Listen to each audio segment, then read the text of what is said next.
there in the industry. But then we took it as a challenge. We really started catering to the customers' needs. Then came the regulation, the Pasara in 2005. This Pasara also was welcome, but to the extent we all felt that somewhere it was draconian. Because if a guard does a wrong thing, the managing director will be arrested. The worst part was if a company applies for a license in, say, across India, say 5 states, every month a cop would come to my house, sir, for the police verification. My neighbor would ask, Katti sahab, kya hua hai karke? Why these cops are coming to your house every now and then? This is for the background verification. They used to come. So these are some of those issues we had, I think, in somewhere in 2018 or 20, there was an amendment with the, I think, continuous follow-up by the CAPSI leadership team at Delhi. We did get the amendments done. Now I think things look pretty okay. I don't say it's good, but pretty okay. Where the guard once trained in any other state can be considered as a trained guard in other states. The same way the verification is also there. So this is one regulation thing which really did wonders. At least the industry got some recognition, I would say, the recognition of having licensed guard, licensed security company, which still, I think, a lot of effort has to be put in by the Home Ministry to ensure that unlicensed agencies are much bigger in number than the numbers what we have the licensed sector. Of course, the training is a biggest, I think we have a challenge right now. But then with whatever resources the agencies could muster, it's not easy to have 2 acres of land in a city like Bangalore or Hyderabad, where I set up my own training center. The kind of resources what bigger agencies find, but the startup companies will have a bigger challenge. But then I think now we can have MOUs with the training centers where they already have established training centers. This is another thing which has really done good for the industry. But then now, the real transition of the industry comes in with Wells Fargo sitting there, Wipro sitting there. These are guys, I think, are typically technology. Katti sahab, if you bring in technology, how many guards you are going to reduce? This is the first question everybody has. This is the first question. I said, see, first of all, sir, जो भी CCTV में जो चोरी करते हुए देख रहा है, somebody is seeing, the guard has to go after him. It's not the CCTV goes and catches him. Of course, the best thing that can happen to the industry is the efficiency goes. It's much better. It's much better because of the assistance of all this technology which is there. You look at, I happened to visit one of the multinational auto manufacturing company about 7-8 years back, so it was those talking cameras, AI cameras I could see. A guy sitting in a control center, huge, about 80 to 100 acres of plant, where many places we are not in a position to deploy security people physically. But then these cameras do help us. When there is any break-in, or even if there's a movement, the guy sitting at the control room gets a alert that there is some movement. So the guard in that particular zone can be alerted. So this is one thing which I think has really helped our industry in I think building up a lot of efficiency in their service deliveries. Now coming to how the security agency itself is taking care of its own men in terms of technology. Now I think there are a lot of technologies where I would say earlier my night checking, day checking nahi ho raha hai. This was the major complaint we used to have from the customer. Now we have a lot of apps which are available. A field sense where if I go to Wells Fargo, I have already geofenced that area. So my guy who goes there at 6 o'clock in the morning, at 12 o'clock midnight, he goes there, he will log in. On an auto mode, a real-time message goes to the customer. I also get my message there. So absolutely, the activity report is drawn on a real time. And the same thing is used for my fuel reimbursement, so that there's no free meals for anybody here. Absolutely. Neither the customer wants to give me a free meal or I would like to give a free meal. The same way, the attendance monitoring now, of course, biometrics is already there, but now face recognition things have come in, which is again, at the end of the month, me and my customer are not arguing on the attendance part. This is the biggest problem we all have. I hope all my brothers agree with this. So this particular attendance, which is already been vetted or which has been certified by the customer, because it's a technology-driven attendance, the invoice is directly connected to that. My wages are connected to that. Now coming to the wages, it's very, very clean, very, very clear that it's all a cost-plus module today. There's nothing like, okay, a fixed amount is given and the fixed money is given, because there's minimum wages today, ESI, PF, you say the national and festival holidays, we have CL, we have PL, you name, gratuity has become, though gratuity was there, now they say it's mandatory, and we have bonus, all these things are mandatory. So being a principal employer, customer is very, very clear that he ensures that whatever the cost plus module, whatever cost he has given us, has been passed on to these guards or not. So principal employer is also happy because he's also taking care of the law of the land. Now, ESI, PF, yes, it's already there. GST is already there. The concerns here are whether all these guys who are working in your site have been covered under ESI or PF. This is another challenge my customers face. This is the first question they ask, Mr. Katti, how do you follow this? Yes, there are technology today, sir, available where I upload my ESI and PF challan into a software. The guards working in your site are highlighted. So you don't have to scan through all my 3,000, 4,000 guards or 10,000 guards. Just put your guy who will just scan those guards, whether these guards, your concern is only your guards are covered or not. So this is another technology which the industry is adopting. Last but not the least, the most neglected, I'm sorry to say this, most neglected person in my industry is my own guard. I'm sorry to say this, because he is working in some remote areas. We don't know what challenges he has. Of course, there are supervisors, there are security officers there. But to what an extent, as an owner, I have certain commitment. Does the team at this site has the same commitment level to take care of my guard? Now, if he has any challenge, because a lot of harassment happen, a lot of things happen in my industry. Now, how does this guy taken care? Have you ever thought of it? Because if he's happy, if his deliveries are good, we are sitting coolly in our air-conditioned rooms. Otherwise, we are fighting fire. Simple. As an owner of the company, I will be doing only firefighting every day. So I think there's also an app today for the guards which is available. His own ticket number is his password. The best part here is, any grievance he has, this grievance can be logged in and it directly comes to your corporate office. Probably you can overtake your branches also. So what happens? Sitting in the corporate office, you know for sure what exactly is the guard's grievance there. It can be even one day salary become aa gaya, sir. This happens in our industry. This happens in our industry. Nothing wrong in that. But then at least he knows for sure this grievance has been raised to the corporate office.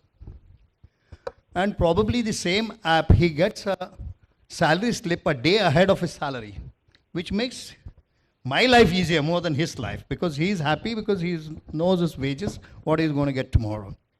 So these are technologies, I think, which has really helped the industry, where we can control not too much of, I think, the physical involvement. The technology has really helped us to take care of our operations in a very, very effective way. In spite of that, see the training, which I was talking about, training is the biggest challenge we have because we cater to many sectors. It's not just the software companies or financial sector. We cater to the malls, we cater to the hospitals. Now, even retail sector, if you look at, all these sectors have a different expectation or different, I think, kind of service what they require. But then we need to even look at how do we create a training manual for these particular sectors. Everything requires a different kind of training. So this is another thing, like whenever we take up a customer, I think we need to make a recce and find out what exactly is the customer expectation and what are the challenges.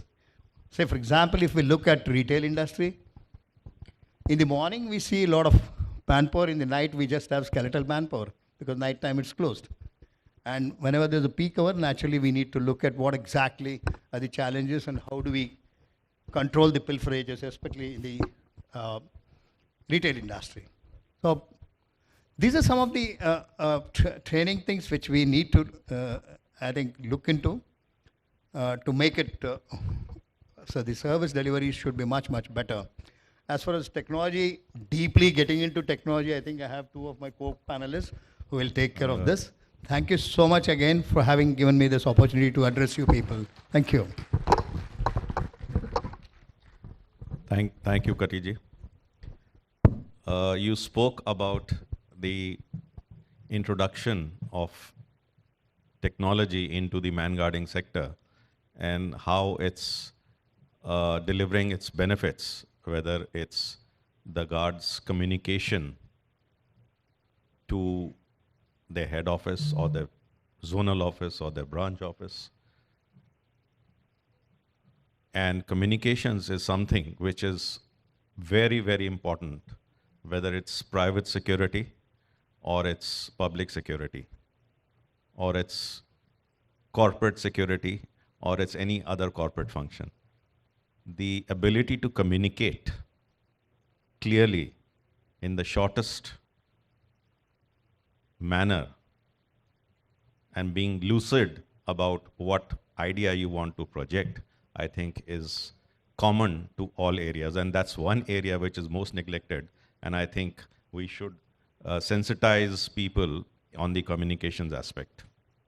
Talking about technology, I have to my far right Captain Sanjay Sharma, who heads the global security for an Indian multinational spread across many countries. And he faces certain technological challenges in customer delivery. And technology is become the backbone of every customer-facing operation today, whether it's Uber or it's Zomato or it's Blinkit. We are enjoying as customers their deliverables only because of the technology backbone which exists, and things get delivered to us with a certain quality and on time what the customers expects today. Those are the expectations which come to the mind of every customer. And IT has been evolving at a very, very fast pace. And with that, there are a lot of challenges which are cropping up in that sector. And while managing the internal challenges and the deliverables to the customers, the aspect of maintaining security within the organizations and the data which they hold of the customers is become a huge area, a critical area by itself.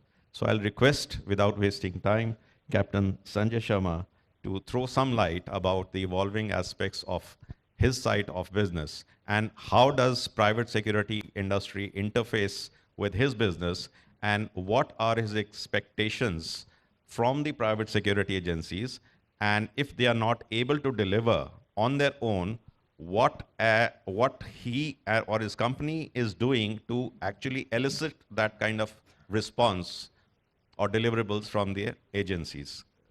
Captain Saab.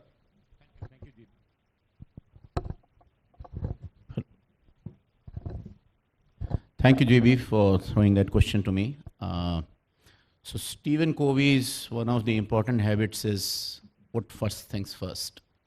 So with that, let me put a disclaimer first that whatever I share here need not be held as the view of my employer.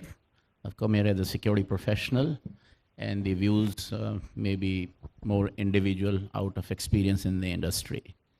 The second thing is that I would like to thank Hyderabad Police, Hyderabad City Security Council, APSA, for organizing this interesting event and inviting us to come and share our views from this platform. And I would also like to thank the August gathering here from the government, military, police, the legislative side, and the private sector for giving us a very, very patient audience to enable us share our views with you. Now, in terms of the question that is placed before me is around evolution of security, how it has changed for the corporate, and what are the challenges that we experience and how do we navigate them.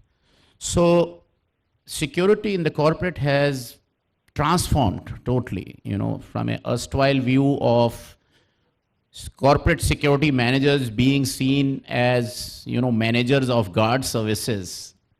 That view has totally been demolished over time because the range of work which a corporate security function handles is far too more, from risks to technology to supplier management to business continuity, crisis management assistance.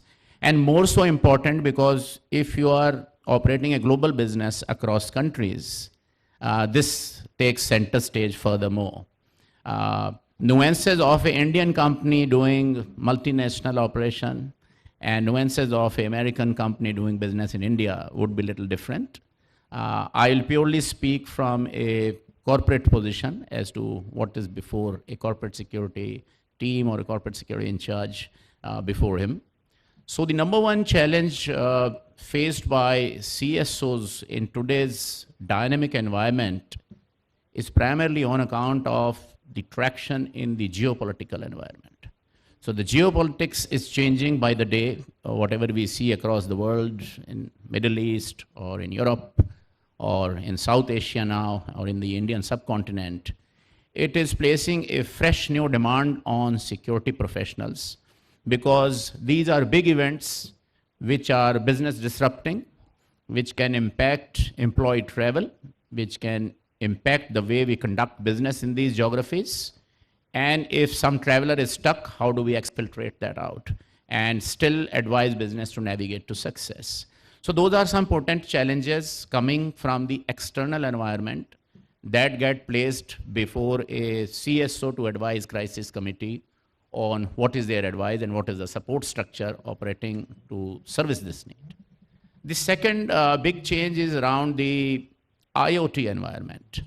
So security function is slowly adopting a lot of tech, be it CCTV systems, access systems, intrusion systems, or the likes of any other common software and application that we use to manage our work.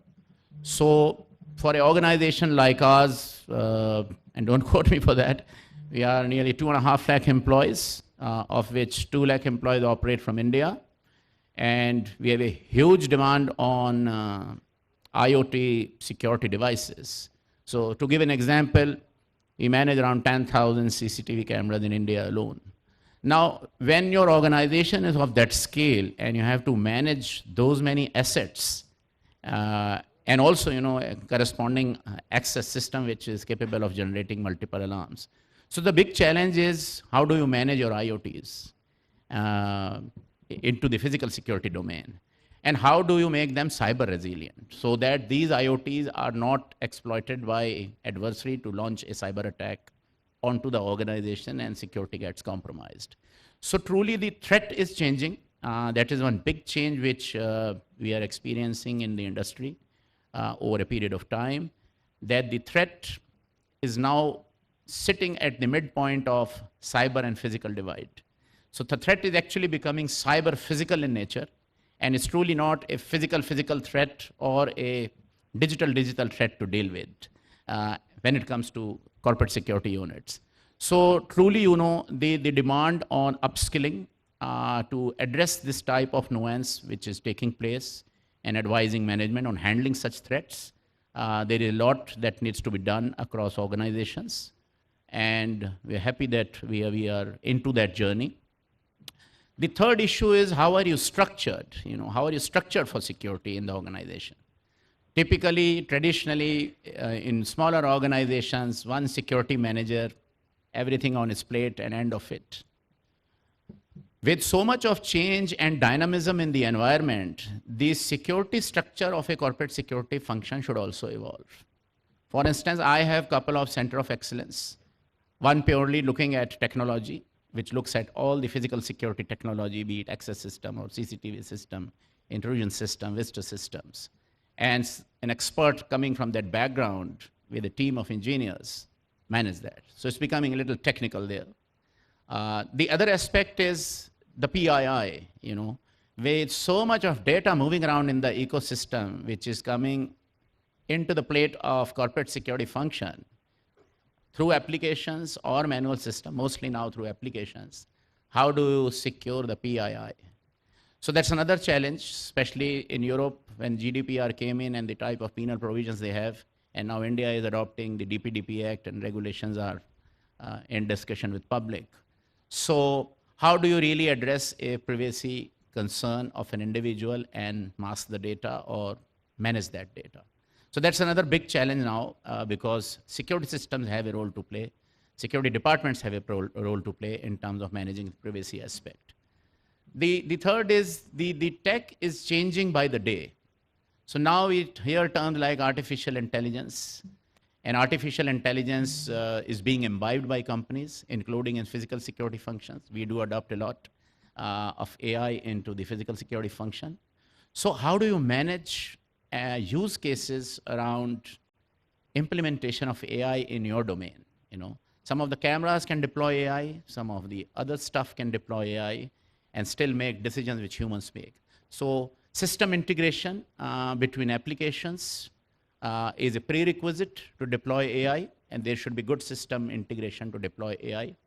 The next level, of course, is device integration, so that if you have to run a hooter based on an alert in a camera or run a strobe light, how do you do device integration? So system integration and device integration layered with AI will see maturity over time in the physical security domain. The other aspect is skills of people. Are people skilled to handle this job? So there is a huge issue of talent shortage with people having the capability to manage the changing nuances, because change is fast. The skill is not changing as fast as the change in the environment. So the skill must also change fast to adopt, so that you have a pipeline of people to handle that. And then, of course, there is a lot of dependency which corporate units have on service provider and supplier ecosystem. One of the major stakeholders being guarding companies, which provide security guards for securing physical access and other procedures on material and vehicular and people movement. And now these companies are also under a lot of pressure from corporate adopting technology slowly. It's slow, but it's there now. So how do guards log attendance? How a guard's data is available to you when he's onboarded? How do you convert this attendance to an invoice? Because there is a compliance regulation on labor laws, which must be met. And how do you then carry out e-compliance, e-invoice, e-training?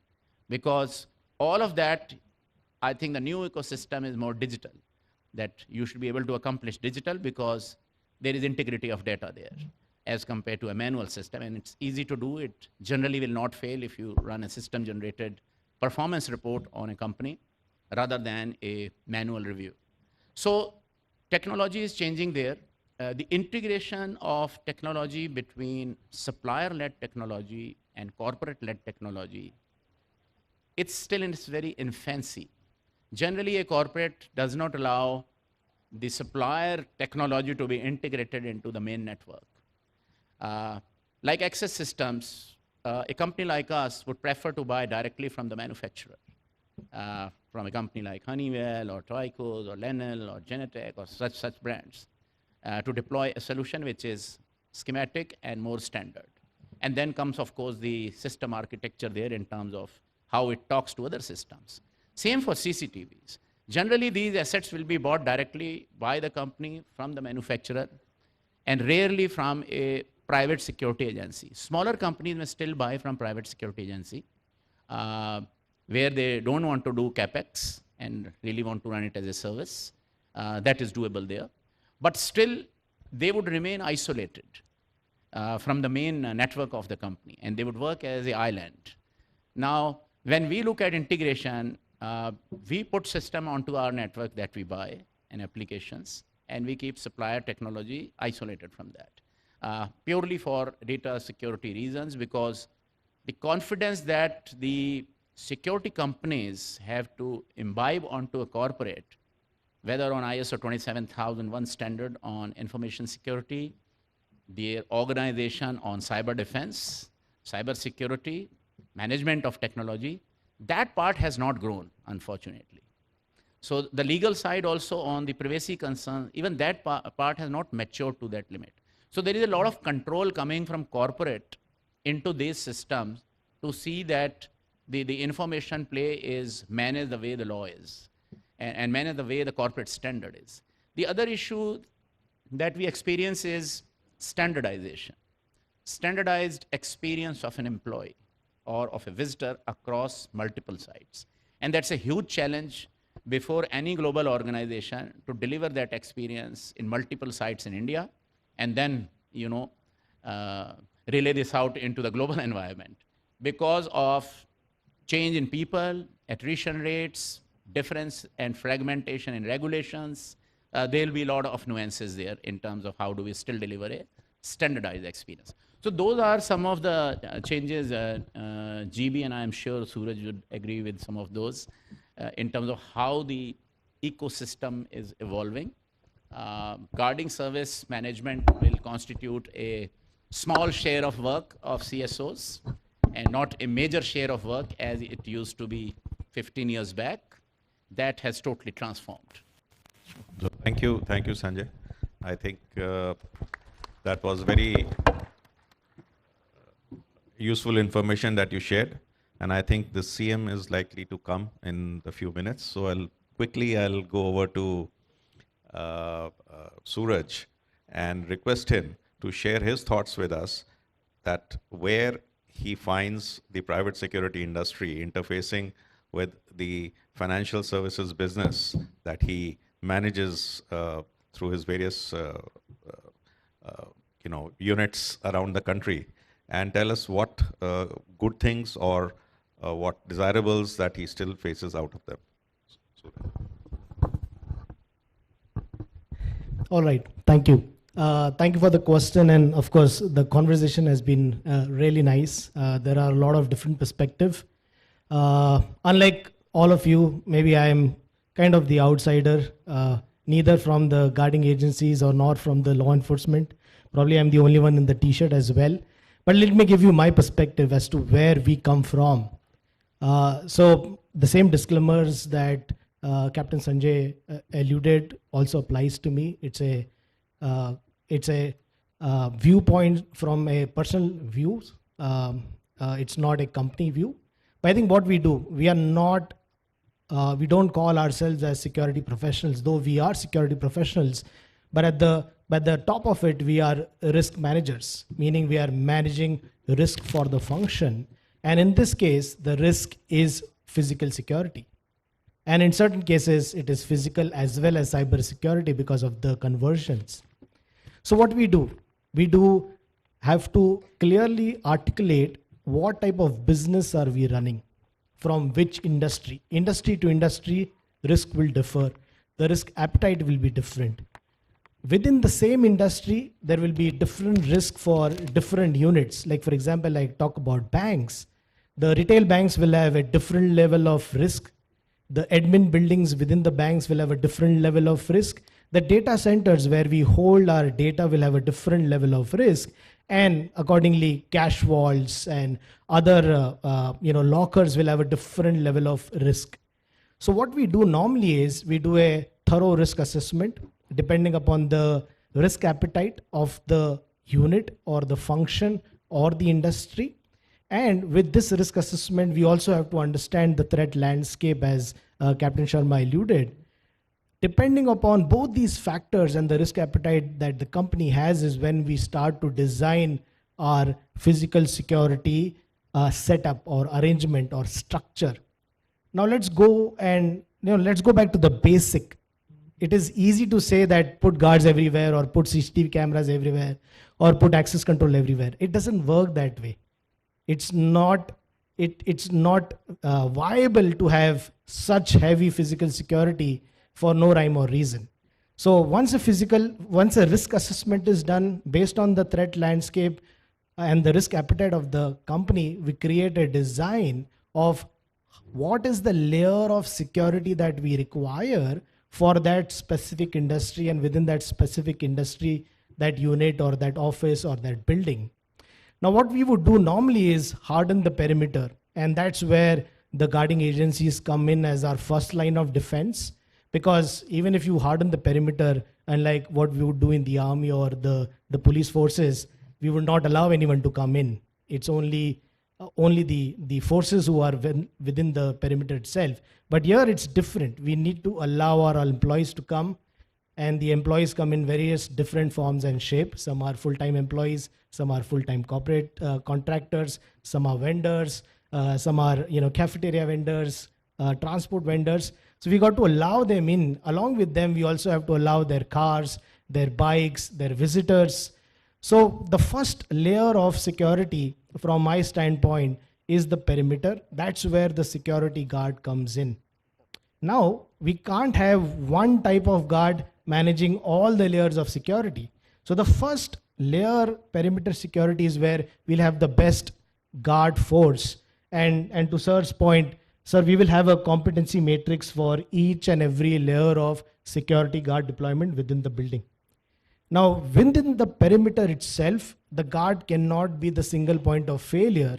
That is why we have to get technology into the perimeter security per se. And that can be maybe a full height revolving door, meaning unless you are authenticated, you badge in or your face is read through a facial recognition, you can't enter into the facility and nobody can tailgate within the facility.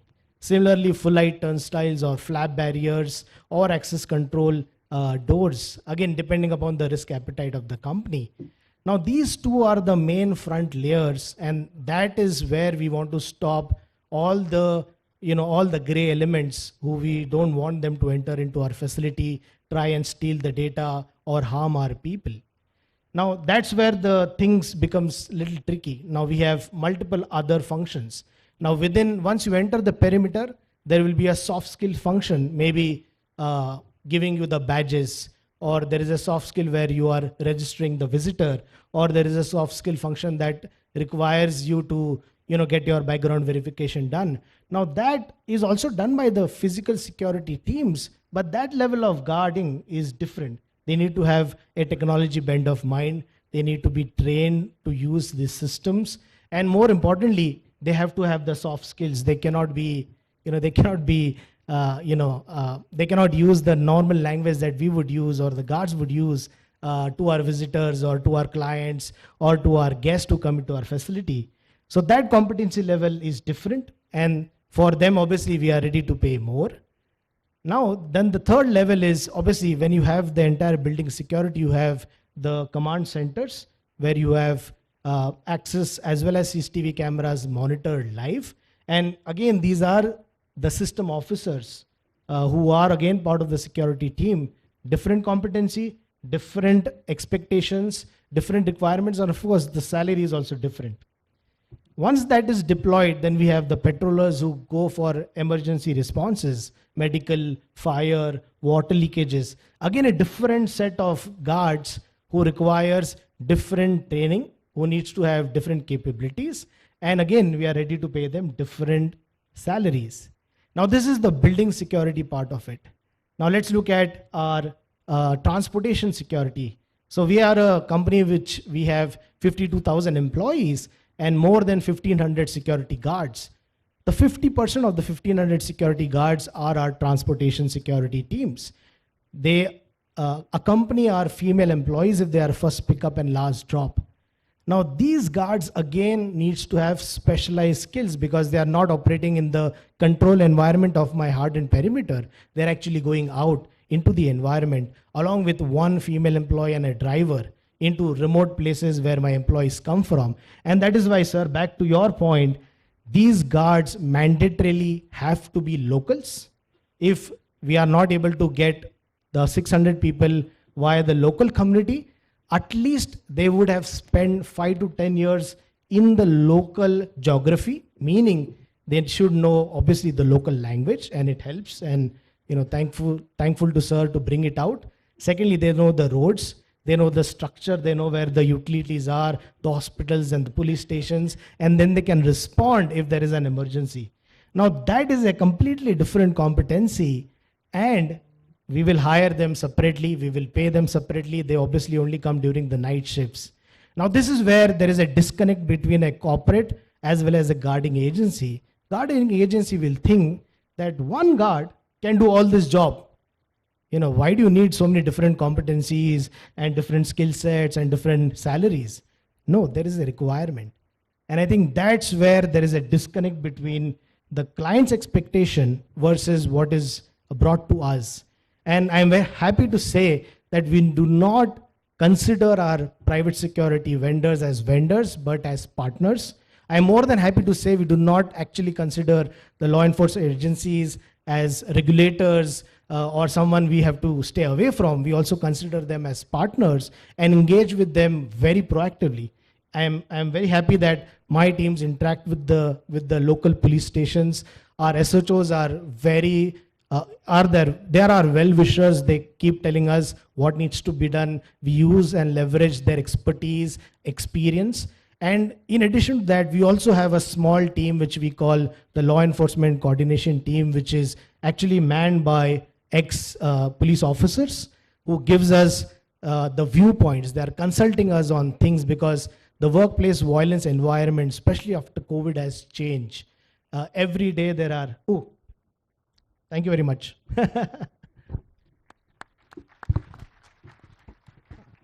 Thank you. Bhagwat Saab wanted to make a quick point. Yeah, just miss one point that my request to all of you that please attend the problem when the problem is small related to security. All of you are aware that there is one saying, just because of one lack of horseshoe, the battle has been lost. So here I quote Bill Breton, who was the New York police commissioner. Twice he was New York commissioner, and once upon a time, New York was a city with all the murders, drugs, total inordinate kind of thing. And 93, this gentleman became the first commissioner. Then again 2013-14, he was a commissioner there. And he brought a system of the hotspot theory and broken window theory. The broken window theory says that this is a house and you are not using this house. One day someone has come and broken the window. Still you have not paid the attention. Next day people are coming and they are taking away the doors. So if you are not attending the problem when it is small, a big thing may happen. So security related issue, not to neglect any small thing. We must attend immediately. Thank you. GB, can I add one point to that? Thank you. A quick one, please. So, quick one on what Suraj said in terms of utilization of guards for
intelligence, but business intelligence for their organizations and give it to their employees. So the journey from control room to the boardroom has been evolving for the security officer.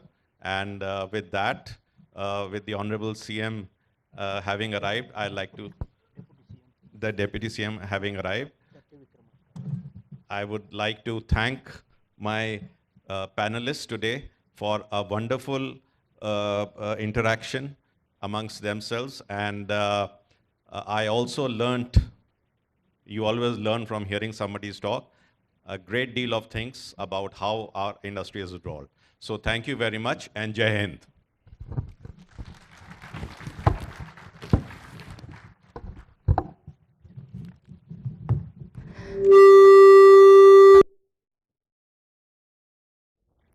Thank you so much to our esteemed panelists for the invigorating discussion.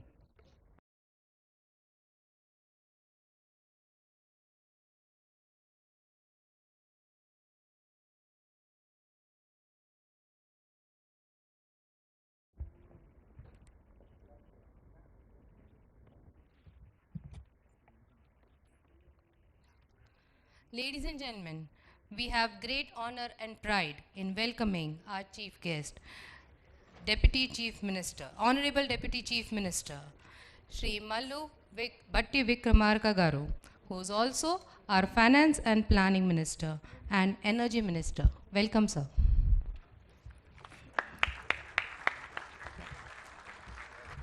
We resume.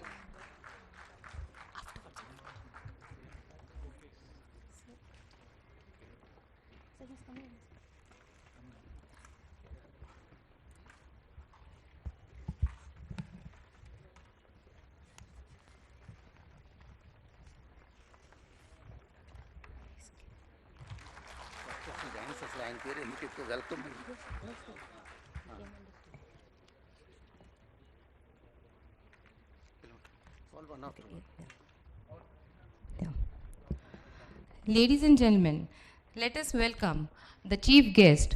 I request Shri C. Shekhar Reddy Garu to please welcome our chief guest with a bouquet.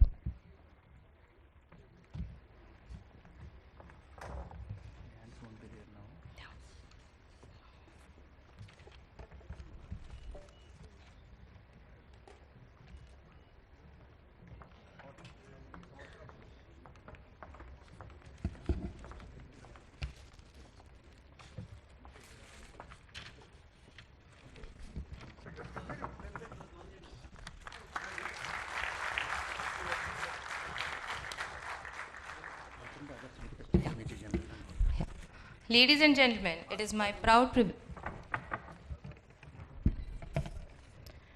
Ladies and gentlemen, it is my proud privilege to welcome our esteemed guest, Major General Harsh Chibbar.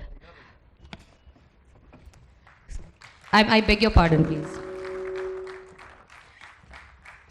Major General Harsh Chibbar, Vishisht Seva Medal, Commandant at College of Defence Management, Secunderabad. An alumnus of NDA, he was commissioned into the Indian Army in 1988.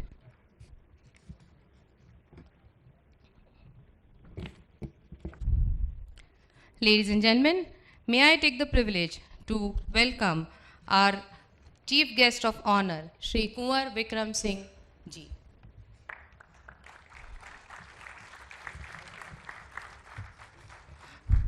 Shri Kunwar Vikram Singh Ji has a vast experience as Chairman, President and Second Vice President of the World Association of Detectives.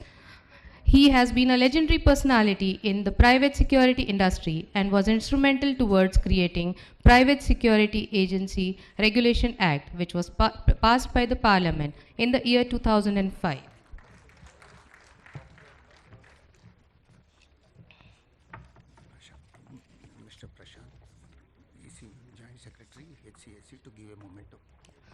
May I request Mr. Prashant Garu, Joint Secretary, HCSC, to please give a bouquet to our chief guest, our guest of honor, I beg your pardon, our guest of honor, Shri Kunwar Vikram Singh Ji Garu. and also to our esteemed guest, Major General Harsh Chibbar.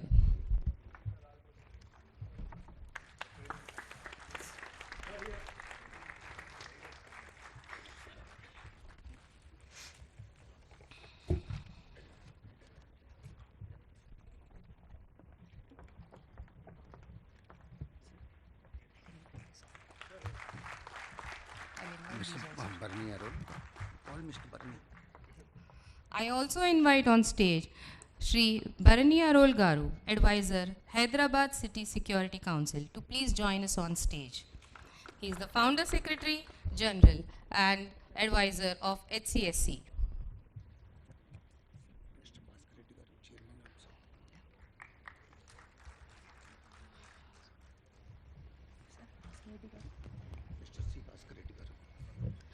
May I also invite Mr. C. Bhaskar Reddy Garu, the Chairman and Managing Director of CSR Estates Limited. नहीं नहीं chairman आप sir next call Vikram Singh call Vikram Singh ji Yeah. It is done. It is done. Sir. ADG I also invite Shri Vikram Singh Man Garu, IPS, Additional Commissioner of Police, Law and Order, Convener, Hyderabad City Security Council, to kindly join us on the stage, please.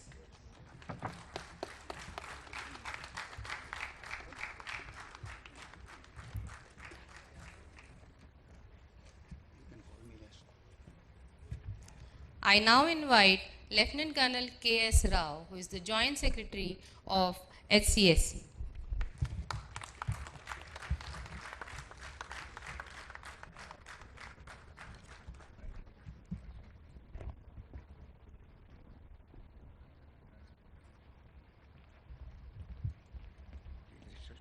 Mister Mahesh Bhagwat IPS May I invite Shri Mahesh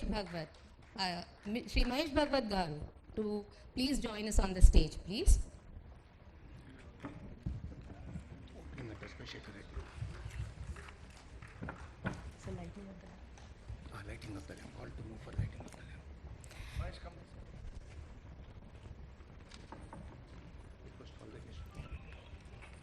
Ladies and gentlemen, it is our privilege to begin today's proceedings with a traditional ceremony symbolizing the illumination of knowledge and wisdom. May I request all the distinguished guests to please proceed for lighting the traditional lamp.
Thank you, sirs.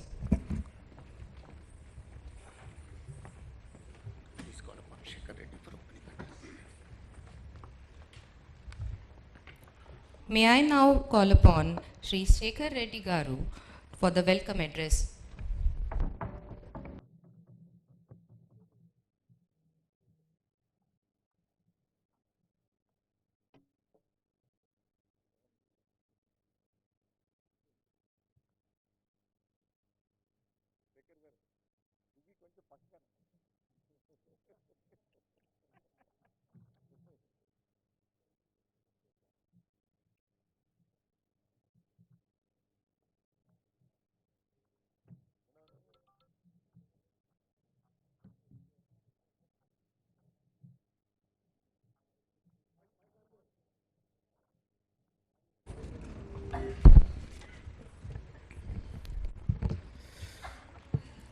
Shri Mallu Bhatti Vikramarka garu, honourable deputy chief minister, government of Telangana. Shri Kanwar Vikram Singh ji, chairman CAPSI. our beloved CP K. Srinivas Reddy garu, Commissioner of Police, also the Chairman of the Hyderabad City Security Council. Sri Major General Arshad Chibba, VSP Commandant CDM. Sri Vikram Singh Man, IPS Additional CP Law and Order, is also convener of the HCSC. Sri Mahesh Bhagwat ji, IPS. Sri Bharani Kumar Arol, Advisor HCSC. Sri Lieutenant Colonel K.S. Rao, Joint Secretary Physical Security Forum. Sri Ashok Kumar, DCP2 Traffic, Convener Physical Security Forum. Sri C. Bhaskar Reddy garu, EC member and also President APSA. My all Joint Secretary colleagues here and also conveners of different forums, EC members, friends from industry, NGOs, speakers, electronic and print media, good morning to all of you. So for the benefit of our chief guest, sir, earlier, keeping in the sensitive area of Cyberabad, there was a Society for Cyber Security forum. It was constituted a decade back by Bharani and his friends. It was become a good model. In fact, I was told global, from the representatives from the global level have visited that and appreciated in a big way. This is one great institution is safeguarding the sensitive area of Cyberabad. And thereafter, the HCSC has come into, sir, and Rachikonda also, there is also Security Council. Sir, here we have, this is a PPP model, sir. It's a society. Purely it's run by the money received by all the members or CSR funds, some donations. And it's a non-profit organization, sir. And there are representatives from government bodies and also industry, sir, from the civic society also. And it is as per the constitution, it is headed by our CP garu, as the chairman, Srinivas Reddy garu. Under his guidance, we are working, sir. And we have 6 verticals, sir, 6 forums. It is headed by a convener from the police department and one joint secretary from the industry, from the society. So the first forum is, sir, cyber forum, which has in fact in this hall, sir, I witnessed that first program here, that the cyber security, the cyber security forum awareness programs are conducted, sir. They say about 1 lakh students have been trained on the cyber security threat, and also to ensure digital safety for the citizens and the business, sir. And another program is called under this cyber security, Cyber Squad. About 25 schools consisting about 30,000 the beneficiaries that benefited out of our training. And we also, second forum is called Women's Forum, sir, Women's Safety Forum. We do a lot of awareness programs. So good touch, bad touch, particularly schools, young children, lady children. So about 15,000 students were trained under this, sir. And another thing is the Prevention of Sexual Harassment Act, this post training, about 2,000 women employees and also the ICC members have been trained under this, sir. And Traffic Forum, the third one, VCOP, about in 60 schools, about 10,000 students were, the awareness programs are conducted, sir. But this for the drivers and auto drivers and cabs, the sensitization program offered in 20 sessions, consisting about 750 drivers, sir. And Anti-Narcotics Forum, on this forum has done extremely good show, which is just now the CP was also referring. More than 1,000 principals were invited here, and this anti-narcotics drugs regarding, and that function was done very well in a big way, and the importance of that, the drugs, anti-drugs, it was shown in a through a good play, sir, by the artist. It was really good. And after this anti-narcotics awareness program, I think government has realized, and the education department has issued guidelines and formed a committee, Prahari club, sir, in all the schools, which is one of the success of HCSC, or the outcome of the HCFC activity, sir. Then we have also CSR forum, sir. We identify the projects and the implement. And during the COVID, sir, we have through SCSC we have done isolation centers and also COVID care hospitals for the police personnel, sir. This is also one of the good achievement. Almost 350 sessions across the schools, colleges, and corporate companies have been done by the HCSC for the last 4 years, sir. And sir, you are also aiming big on the net zero city or future city.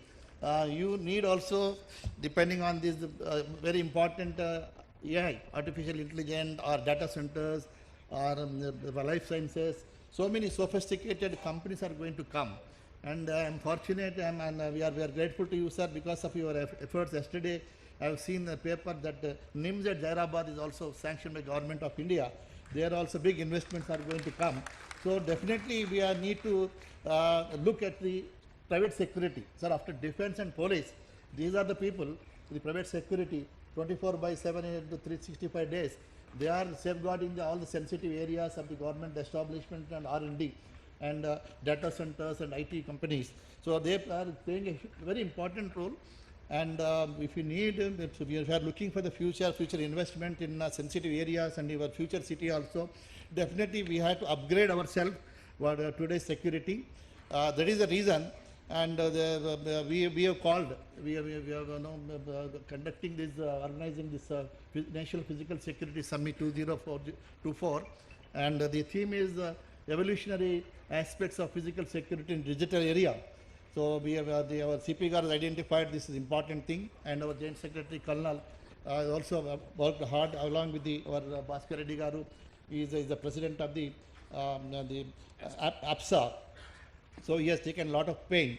So as a result, this is happening, sir, and we have invited many experts, policymakers, to give this as the speakers, so that whatever the proceedings are going to come, that will be really help in the strengthening our physical security in the country and the state also, sir. So I thank the APSA and their entire members and our EC members, our CP Garu and all conveners for allowing us to do this. And under your leadership, sir, definitely we will be the best, like Cyber Security Council is known across the globe, and we are also shellfish. HCSC should be also known globally very shortly under the leadership of our CP Garu. That is our view. Definitely we are going to multiply our activities, sir, many folds, and also we need your government support so that we can reach everywhere, not only Hyderabad, across the state, and try to the safe and secure city means the international global investment will fall into Hyderabad. We have a brand Hyderabad very, very strong, and with this outcome also, whatever the recommendations are there, we will implement. That will enhance the brand Hyderabad. Thank you very much.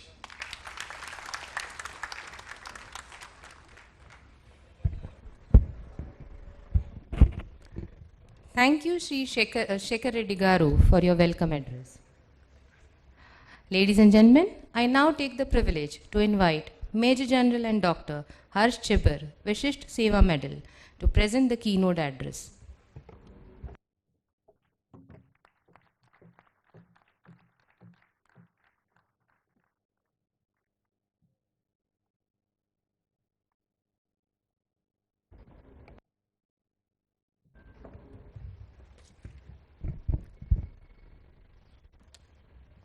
Good morning, everyone. Namaskar. Honorable Chief Guest, distinguished panelists, ladies and gentlemen. It's indeed an honor for me to stand here today and address this distinguished assembly on a very relevant topic which we are going to deliberate today, and that is evolutionary aspects of physical security in digital era. My compliments to the organizers for assembling such a diverse group, and as you have seen in one of the panel which has already discussed the issue here, and the practitioners, the policy makers, putting them all together in one platform, I think it is a big achievement, and my compliments to the organizer for looking at this aspect, which is a prime concern, which is safety and security of our citizens. In the history of evolution of mankind, physical security has been a prime concern, besides food and water. And this has been in fact defined as the lowest necessity in the human behavior as defined by Maslow, as many of you could be aware, and that is a very accepted kind of a theory. So without a physical security component, human existence itself becomes a challenge. And if you see our evolution of the species, Homo sapiens huddled together to make large groups because they wanted to get physical security against other species, the dinosaurs, the lions, and the things like that. And as the groups became large, the threat became from within the society, from within the group, because of the contents within these factions. And then emerged the necessity of social laws. And these social laws, when came up, the group of people who were abiding by a similar type of social laws laid the foundation of the nation states. So that is the nation state structure in the world today which exists. And the foundation, as I have said, is an evolutionary process, has been a basic requirement of physical security apart from food and water. The paradigm of security study or security, physical security has been our prime concern to protect people, to protect infrastructure, to protect the assets. And as the domain is changing fast, it is utmost important for us that this structure also evolves to the changing requirement, and that's why this present seminar. I took a very cursory study of the open source intelligence data, and it shows that in 2023, Telangana state has recorded 213,121 cases of crime. Also a disclaimer here, that doesn't mean that crime has increased or decreased. Probably it has got reported in a larger number, and it shows about 9% increase as compared to the last year. Another thing which the data throws up is that there is 18% increase in cyber crimes. And in the previous panel discussion, that also emerged. It also says that crime against women have increased 5%. But more important finding is that 50% of those crimes are related to dowry. So probably that is the social ill we need to target to control the crime. So what I'm going to do today is my attempt is to just narrate 3 stories and leave you with the 3 pointers or 3 suggestions which the panel of experts can deliberate further as we go ahead. My first story is the stories of Jaigis. Plato, when he was writing part 2 of the Republic, he tried to explain human behavior through this story of Jaigis, and he says a shepherd whose name was Jaigis found a ring, and that ring made him invisible. So this shepherd, when he got this profound capability, did not indulge in any social good. What he did, he seduced the queen, he killed the king, he stole the treasury, and with this, Plato describes the primordial human behavior, and that is selfish motive, right? So why I'm trying to say that, if that is the behavioral aspect of crime that we need to address, let's start to understand it first. In Arth Shastra, it starts with Matsya Nyaya. Matsya means fish, Nyaya, justice. And it says big fish eats small fish. And that's why Kautilya says importance of dand. The fear of punishment. The fear of punishment will stop selfish interest to be prime. So if this is the construct, if this is the background in which social laws have to be made, then how do we deter malicious behavior unless there is a fear of punishment and also certainty of getting caught or very high probability of getting caught? If that is removed, if the ring of Jaigis is given to any good citizen today, if invisibility is provided, the human nature will guide him towards selfish interest, human nature will guide him towards crime. So therefore, how can we reduce? So first, let's attempt to get over invisibility. Technology enables today. The previous panel, one speaker said you can't put CCTV cameras everywhere. I understand that. But as long as there are some policies, there are some laws, bylaws of the societies, building construction laws, which necessitate that each public place, as far as it is allowed within public privacy laws, will be monitored. It will be monitored through a system, through CCTV cameras, but will that be enough? No, obviously you will require another layer, and that layer would be how to monitor it. And that monitoring humanly may be impossible. So probably an artificial intelligence component, a system of raising the alarm. I took a break in between and I went and saw this integrated command and control center in this building. And it gives me a lot of confidence. We are on the right path, but that is the way forward. Unless that certainty of getting caught, the fear of punishment is very reliable. The tendency of human nature to deteriorate towards selfish interest and indulge in crime is a very difficult thing to control. Also, you would agree with me, this cannot be done by police alone. UN says that, and I don't know what is the basis of their figure, but they say that you require 450 policemen per 1 lakh of population to have a stable law and order, control. That in case of India is 220, and this my data I have taken out from one response which was given in the parliament last year. In state of Telangana, the sanctioned strength is about 196 per lakh, and I think holding is 150 or something. The problem is, this kind of a police force is an unviable kind of an option to create, to sustain, to maintain.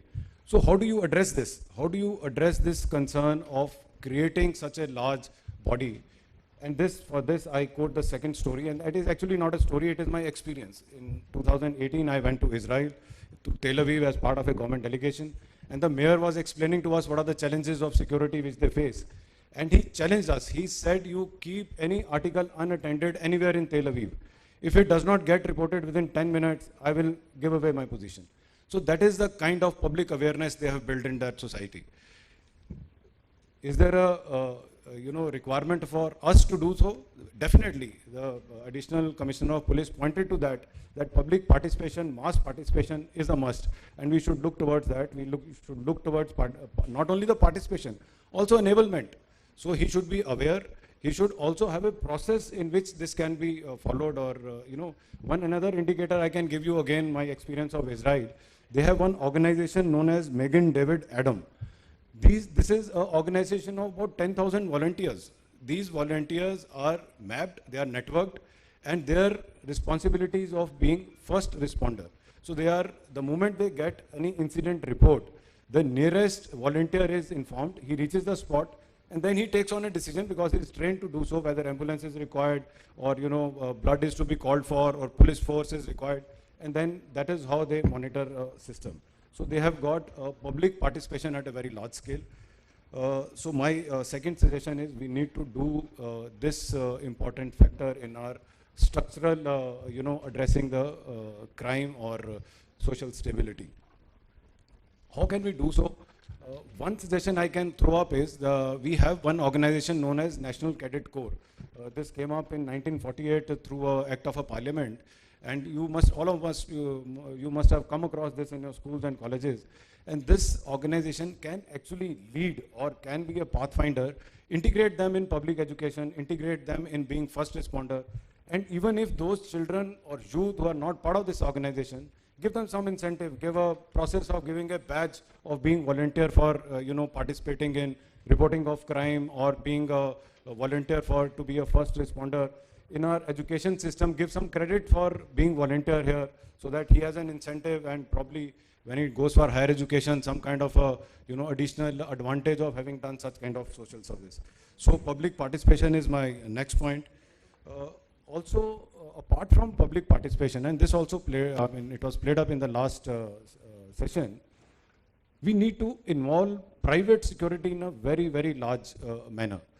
For that, are enough laws and procedures and guidelines are in place? I'm not sure. I'm not expert on the subject, but I could gather that there is an effort being put in that direction. We need to create a structure where this force gets integrated with the mainstream police force in guarding or safeguarding our citizens. My third and last story is from a book called Freakonomics. And I'm happy this, one reference of New York City came in the previous panel. But it was really alarming in USA in the early 90s. Crime rate was so high that Bill Clinton in 1995 made a public statement.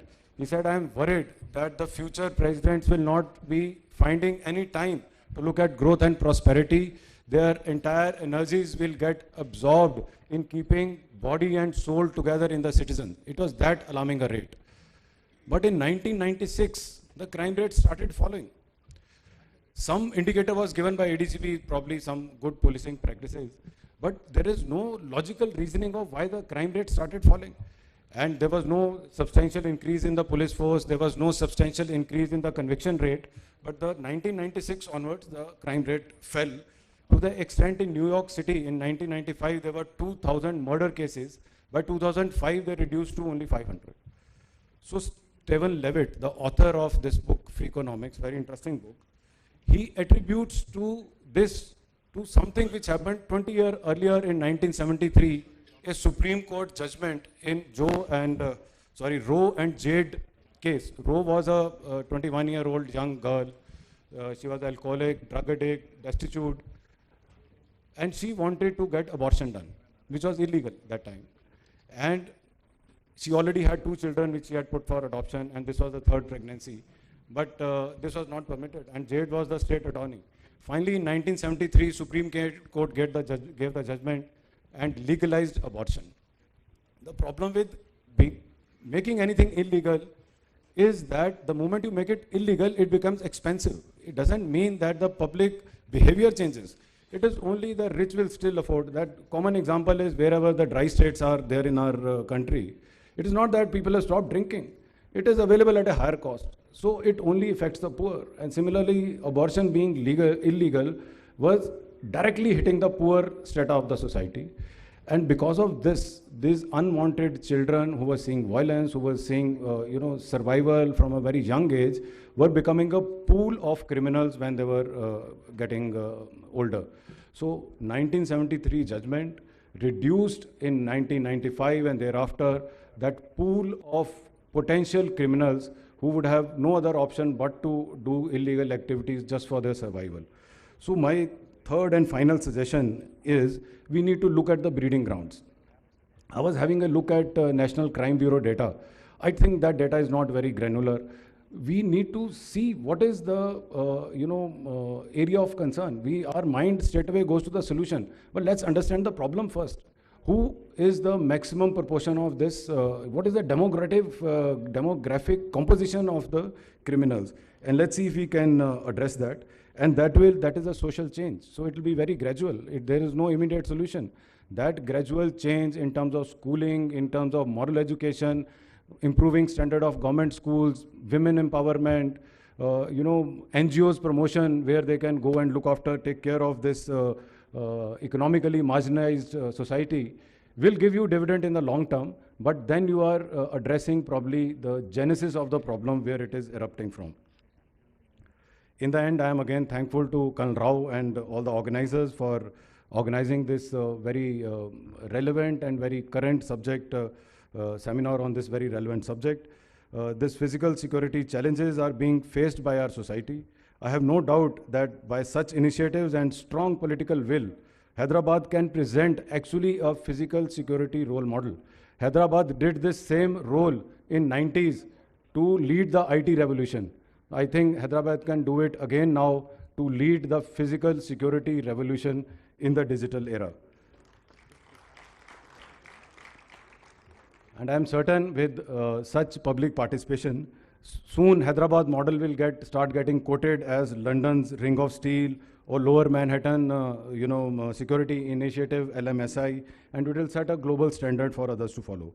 As we look to the future, let's commit ourselves to building a security framework that is dynamic, resilient, as the challenges we face are also resilient and dynamic.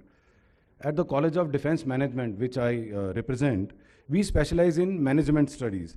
and techniques of operations research with big data analytics, we shall be happy to engage with the state government in undertaking a proposed study to suggest a blueprint for Hyderabad transformation into a state of secure world-class city. This journey of making Hyderabad a secure hub and island of excellence with a very profound vision, collaboration, and relentless commitment to innovation, creative thinking is a very interesting journey, and we are happy that we are in some way part of this journey. Thank you very much, everyone. I wish a very fruitful discussions in balance of the sessions, and I'm sure that some insights will come. Some insights already, they were actually new to me when I heard the previous session, and I'm also very sanguine that we will throw up a way ahead where to move forward here onwards. Jai Hind.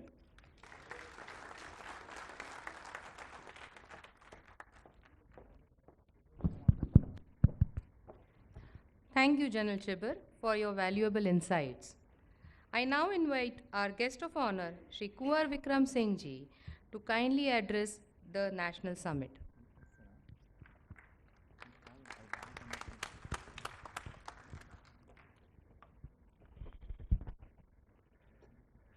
Honorable CM Saab, Deputy CM Saab, General Chibber Ji, CP Saab, Additional CP Saab, Varni Saab, Shekhar Ji, और आए हुए जितने भी security expert हैं, security providers हैं, media के लोग हैं, first of all let me thank Shri Bhaskar Reddy ji garu for inviting me to this function. I'm so grateful to Bhaskar. I'm equally grateful to all the members of CAPSI and EPSA, everybody. We have with us our Secretary General, Shri Mahesh Sharma ji also. Katti, you have already listened. It is a great moment for us, the topic being the evolution, how we've been evolutionary aspect to the physical security. Some point was touched by Katiji. Deputy CM, I must tell you that I am one of the pioneers of starting security agencies. At my age is now 76. I have got now more than 50-year experience. We were only 5 people in the country who started this work. 5. And earlier, like Kattiji said, it was only Chaukidar job. So from Chaukidar to bring these people to this level, which is also, I consider we have reached up to the 50% of what is required. Keeping the international security standards, the challenges we face now, the kind of expertise and knowledge, efficiency, standards, we yet to walk a lot. Because challenges are many. You must have your clear vision where you want to take this industry to and what is the real role. As a force multiplier, we tell police that we are with you. हम आपके लिए बने हुए हैं. आप हमारा इस्तेमाल कीजिए, हमें गाइड कीजिए, हमें ट्रेंड कीजिए. और since we are the first responders, कुछ भी कहीं शहर में हो जाएगा, so our security guard is there. You have a national disaster, whatever, the first person is in front of a shop, house, jewelry shop, cinema house, wherever. You have a security guard. And the security guard must be trained to certain level of standards. ये अभी चल रहा है और यहाँ तक evolution का माल है कि कहाँ 5 लोग और हम लोगों ने अपने फौजी लोग इकट्ठे किए ex serviceman, we were all ex-serviceman.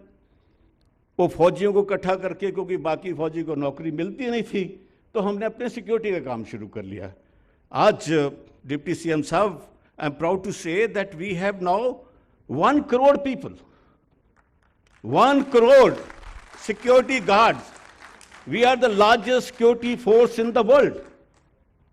So whenever I am sent to UNO, government been sending me to UNO to talk, to participate in the crime conferences and all that. When I go there, I tell them that we are 10 million people.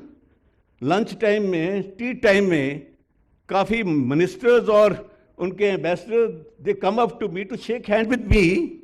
और कहते हैं हमारी तो जो देश की संख्या ही 7 million है, किसी की 3 मिलियन है, और आपके सिक्योरिटी गार्ड 10 मिलियन है, and the growth rate is 22%. We are growing at the rate of 22%, and our shortfall is 30%. Now, with that growth rate, with that shortfall, that's why you will find, security guard working for 16 hours, 12 hours and all that. लोग नहीं है, और लोग इसलिए भी ज़्यादा नहीं आ रहे हैं क्योंकि हमारे इस सेक्टर में you have people from the rural areas, गरीब किसान मजदूर के बच्चे इसमें आते हैं, फौजी लोग उनको ट्रेंड करते हैं, उसको स्टैंडर्डाइज करते हैं, और पसारा आने के बाद तो बहुत चेंजेस आई है. अभी वो चेंजेस जो PSARA act was brought, I was one of the architect of PSARA act also, because at that time Shivraj Patil ji was a home minister, being very close friend. तो we said this sector is growing, this required to be regulated, नहीं तो ये कहीं से कहीं चला जाएगा, लोग प्राइवेट आर्म भी बना लेंगे, कुछ कर लेंगे. That's why the act was brought. Now it is being governed very well. अब काफ़ी कुछ अच्छा हो गया है. पुलिस भी जो लाइसेंसिंग शुरू किया है, महेश जी ने बताया कि लाइसेंसिंग कितनी अच्छी हो रही है, पुलिस वेरिफिकेशन भी होने लगा है. ये सारी चीज़ें धीरे धीरे बढ़ती जा रही है. तो सर जो अभी जो आने वाला एवोल्यूशनरी रोल मैं बता रहा हूँ, I was just talking to joint CP साहब कि that in one of my meetings in the United Nation I threw the idea of para police. हमने कहा जब para police, para military, paramedics है, पैरा दूसरे लोग हैं, why not to have para police also? Because the present police has become terror centric. Terror सबसे बड़ा मामला बन गया, सारी पुलिस उसी में लग गई है भी टेररिस्ट को कैसे रोका जाए. The community safety has taken a back foot. तो for the security of the communities you must train people up to the level of a police person. How you do it, that is a mechanism. वो किया जा सकता है. United nation ने इसमें काम करना शुरू कर दिया है कि कैसे हम प्राइवेट सिक्योरिटी गार्ड्स को उस लेवल पे ले जाएं कि that they call para police, और पुलिस का काम आसान हो जाए. हम कम्युनिटी सेफ्टी की बात करने लगे, लोगों को बचाने की, और ढंग से करें as a professional. And things are happening very well. Let me tell you, the government of India has also given responsibility to the BIS, the Bureau of Indian Standards. The Bureau of Indian Standard is now in the final stage of creating international standard for private security delivery system. कि जो अब standard बन चुके हैं almost. I am the chairman of that committee. लेकिन उसमें सब stake holder को लिया गया कि आप कैसे, कौन से, what type of standards are required. So once those standards are set, you will find a huge sea change in the delivery system of security guard. The delivery is most important कि आप अपना काम कैसे करते हो, आपका काम करने का ढंग कैसा है, कैसे आपका क्लाइंट ठीक है. शर्मा जी ने, कैप्टन साहब ने कहा था, संजय ने, कि और बाकी लोग भी बोलते हैं कि आपकी जो गुणवत्ता है, जो आपकी स्टैंडर्ड्स है, that has to be defined. So once the standards are defined, then we also in the process of standardising the private security agencies. It is called the star rating. कि अगर आपने अपनी, जैसे 5 स्टार होटल है, 2 star hotel है, 3 star hotel है, similarly we are going to standardise star rating of the private security agency. जो अच्छी होंगी उनको 5 स्टार मिलेगा, उससे कम वाली 4 स्टार, 3 स्टार, और आपको you will get rate at per your star rating. तो एक नया एवोल्यूशन जो है उसी का एक हिस्सा है जिसके अंदर ये सब चीजें आ रही है. और सर CM साहब कि दूसरा रोल जो अभी I take in a few minutes which is very important, general साहब ने भी बात की, बाकी लोग भी बात कर रहे हैं कि where is the involvement of the public into it. अब सिर्फ पुलिस का काम ही नहीं है, सिक्योरिटी इज एवरीबॉडी रिस्पॉन्सिबिलिटी. और ये पब्लिक को बताने की जरूरत है कि ये देश तुम्हारा है, ये शहर तुम्हारा है, ये जगह तुम्हारी है, ये ऑफिस भी तुम्हारा है. The sense of ownership has to be taken. जब सोचोगे कि ये बिल्डिंग भी मेरी, यहां मैं काम कर रहा हूं, तो इसकी सिक्योरिटी का बंदोबस्त भी मुझे पता होना चाहिए. How can I protect this place? The sense of ownership. The government has already started. We have started sir national citizen security culture. पूरे देश में नेशनल सिटीजन सिक्योरिटी कल्चर, इसकी 2 राउंड टेबल कॉन्फ्रेंस हो चुकी है. पहली राउंड टेबल दिल्ली में हुई थी, जिसमें फौज के कोई 12 मेजर लेफ्टिनेंट जनरल्स थे, IPS ऑफिसर सर्विंग थे, रिटायर्ड थे, इंडस्ट्री के लोग थे, जजेस थे, कि जो आइडिया हमने नागरिक सुरक्षा का दिया है, इज इट ए गुड? हम कैसे पूरे देश में लोगों को इसके साथ इन्वॉल्व करें, उनको कैसे बताएं कि ये तुम्हारा भी काम है? तो उन्होंने सब ने कहा कि अच्छा बात है। एक और सेकंड राउंड टेबल हुआ जिसमें सिक्योरिटी प्रोफेशनल्स को बुलाया गया। उन्होंने भी कहा कि हम इसमें साथ देना चाहते हैं, क्योंकि आपके देश में you are facing a huge different conflicts. अभी जो आप देख रहे हो ये सिक्योरिटी इशू नहीं रहने वाले। आपके पास सोशो पॉलिटिकल कॉन्फ्लिक्ट है, सोशो इकोनॉमिक कॉन्फ्लिक्ट है, आपके रिलीजियस कॉन्फ्लिक्ट है, कितने की कॉन्फ्लिक्ट बता दूं जो आप देश में दिखाई दे रहे हैं। अगर उसको हर नागरिक ने अपनी रिस्पॉन्सिबिलिटी नहीं समझा तो बहुत से गलत काम हो सकते हैं। तो उसमें पब्लिक की इन्वॉल्वमेंट, एनसीसी की इन्वॉल्वमेंट, यूथ की इन्वॉल्वमेंट, RWs की इन्वॉल्वमेंट, उसके लिए हमने एक बहुत बड़ा प्लान बनाया है। The plan was submitted to the government of India at the home secretary approved it, then Home Secretary deputed a Joint Secretary, and BP and RD got involved. So we are evolving a system of involving every citizen. ये देश आपका है, आपने इसको कैसे बचाना है, ये फौज का काम ही नहीं। साथ वाली कंट्री देख लो क्या होता जी, कुछ लोग इकट्ठे हुए 20-25 हजार, पुलिस ने काम करना बंद कर दिया। Look at the Bangladesh, police ने काम करना बंद कर दिया, फौज ने कुछ नहीं किया। फौज कहती जी हमारा काम तो देश की रक्षा करना है। अरे कब करो देश की रक्षा हैं? जब आप अपने प्रधानमंत्री को नहीं बचा सकते हो, देश की रक्षा कब करोगे? सर नेपाल में राजा के पास 80,000 फौजी थे, 80,000 आर्मी पीपल, गोरखास 80,000। और जब वहां पे गदर हुआ, एक भी फौजी ने गोली नहीं चलाई। इतने साल से तुम राजा के गार्ड बने हो भाई, राजा को नहीं बचा सकते, तो देश का माहौल, मानसिकता और ढंग की बनती जा रही है। तो उसमें जो सिटीजन्स हैं इनको समझाना पड़ेगा कि ऐसे मॉब का हिस्सा ना बने। देश में मुसीबतें आ सकती हैं, चैलेंजेस आ सकते हैं, डिस्पैरिटीज हैं, सब लोग सुखी नहीं हैं, लेकिन ये नहीं कि आप देश में तबाही मचा दोगे, देश का प्रशासन बदल दोगे, ड्यूली इलेक्टेड गवर्नमेंट्स को कहोगे कि हम आपको पसंद नहीं है तो अगली बार वोट में रिमूव देम। वोटिंग तो यहां रोज होती है। एक ऐसा देश है देश इंडिया जहां वर्चुअल रोज वोटिंग होती है, पंचायत, उससे आगे कमेटियों की, MLA की, MP की, हर वक्त यहां इलेक्शन चलता है। You have lots of opportunity to select your people. No that is what is required sir.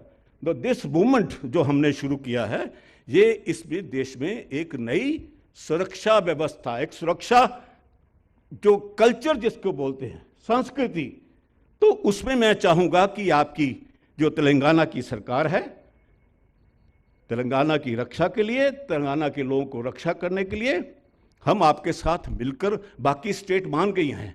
We have already discuss with couple of DGPs, Delhi के DGP, आप कमिश्नर ने कहा कि हम आपके साथ हैं। पूरी पुलिस के साथ ही मिलकर करना पड़ेगा। जो पुलिस के साथ तो हमारा आपस में सिस्टम बनेगा, उसके ऊपर बताया हमने। छोटा सा एग्जाम्पल दिया था दिल्ली के CP साहब को।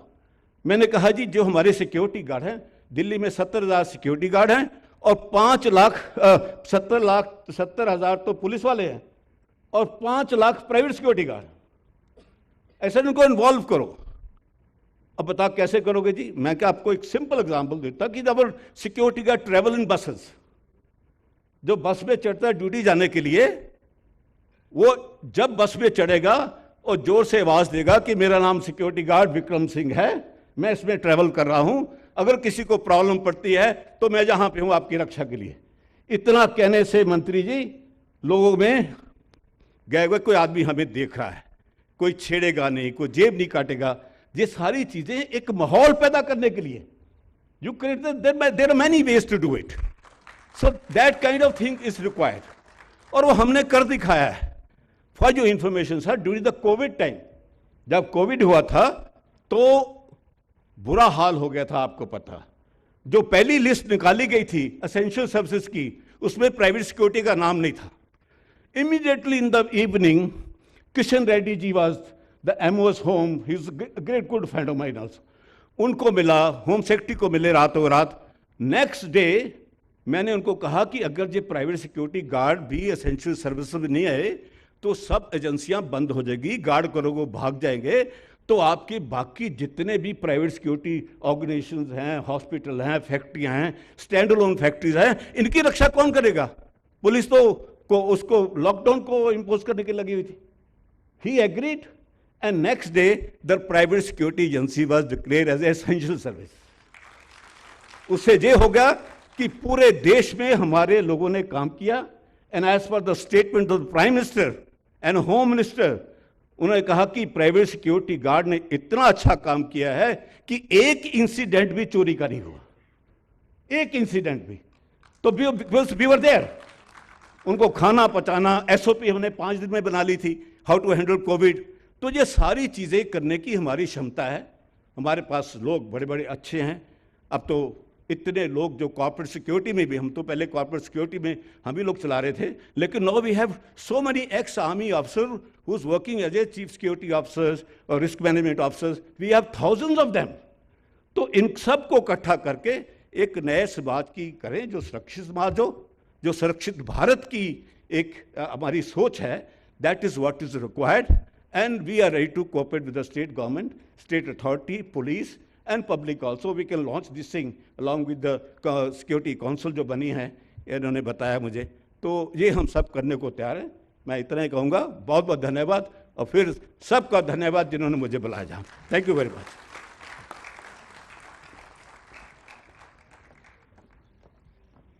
Thank you, Shri Kumar Vikram Singh ji, for your thought-provoking address.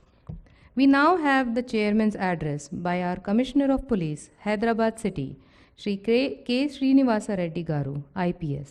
Sir.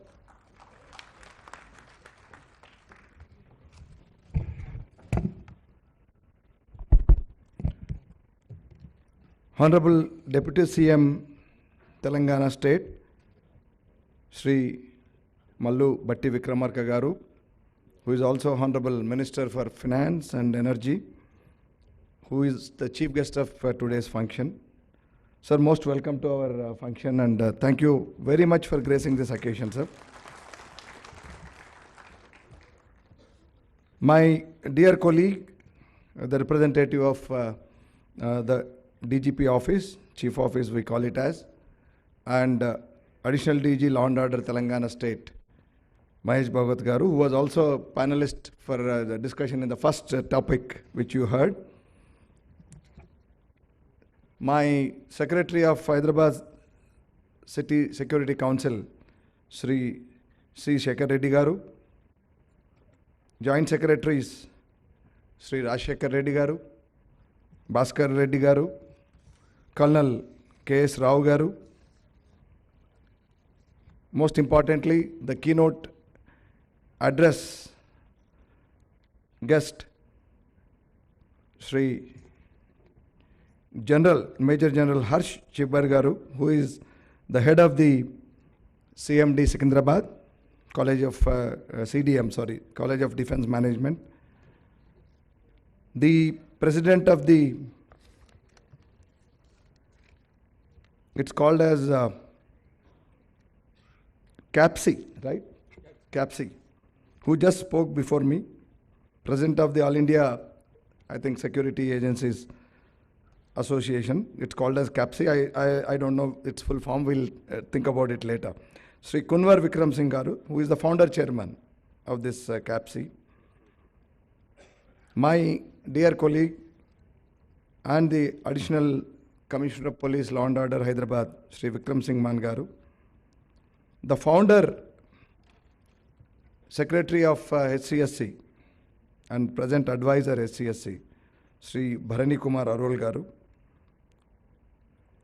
All the delegates who have come here for this one-day National Summit on the private security, all the media friends, and all other invitees. Sir, we are all eager to listen to you, so I would not take much time. But I'll just say a few words about this private security, sir. I mean, the need for private security to supplement the formal security agencies of police, defense, and all need not be overemphasized. It has now already come to stay because of the growing industrialization, particularly the IT industry, sir, and the growing urbanization, which has brought in the consumerism that has propelled the entertainment industry, tourism industry, the banking sector. And these are the areas where, these are the gaps that the formal security agencies like police or the defense or the army or any other formal agencies cannot fill, because we have core duties to do. For example, police has its core duty as, the investigation, detection of crime, investigation, and other issues. The army has its core duty of defending this nation, protecting this nation from the external enemies, while the police and other CAPFs have the task of maintaining internal security. So it's only imperative that this particular field emerges in such a way that it fills the gap. So much so that today you will find the presence of the private security guards, private security personnel. Everywhere you will find them more than you see the police, the regular police. You go to a mall, you have got people with those handheld sets with the metal door frame detectors, DFMDs, door frame metal detectors, and the HHMDs, that is handheld metal detectors. You go to the villas, so you'll have the gate, the private security guards protecting and doing access control, verifying who is coming and who is going. Of course, you go to the industries like IT giants to the miners and the banking industry and all. So it is now everywhere, and doing a great job in filling the gaps that cannot be filled by as I told you already, the formal security agencies. So this supplements the police, this supplements the defense, the army, and it has enhanced the private security in our society. As the speaker, the moderator for the first panel discussion was saying, what is life without security? You live a life if there is no feeling of sense of security. So that's no life. So this gap has come to be filled in by the private security agencies, and it's an accepted fact, and it is still evolving. How it is evolving? The founder president of CAPSI, Sri Kunwar Vikram Singh, was saying that it's now an industry of 1 crore employees, private security guards. 10 million, 1 crore. It's a big thing. In Telangana alone, we have now, it's a small state, and it's just, a young state. We already have 4 lakh security guards in the state. Sir, somebody was saying, which has to be verified, sir, I think Bangalore leads out of this 1 crore. Bangalore is the city that leads in the number of security guards. I think they have over 1 million in that city alone. No, because Bangalore has been the front runner or the leader of IT revolution in our country. It's called as the Silicon Valley of India. So there they say it is more than 1 million in that city alone. And then you can think of the future. Very soon, with the industry growing, with the urbanization, rapid urbanization all across, I think the role of private security is only going to increase. But what are the challenges?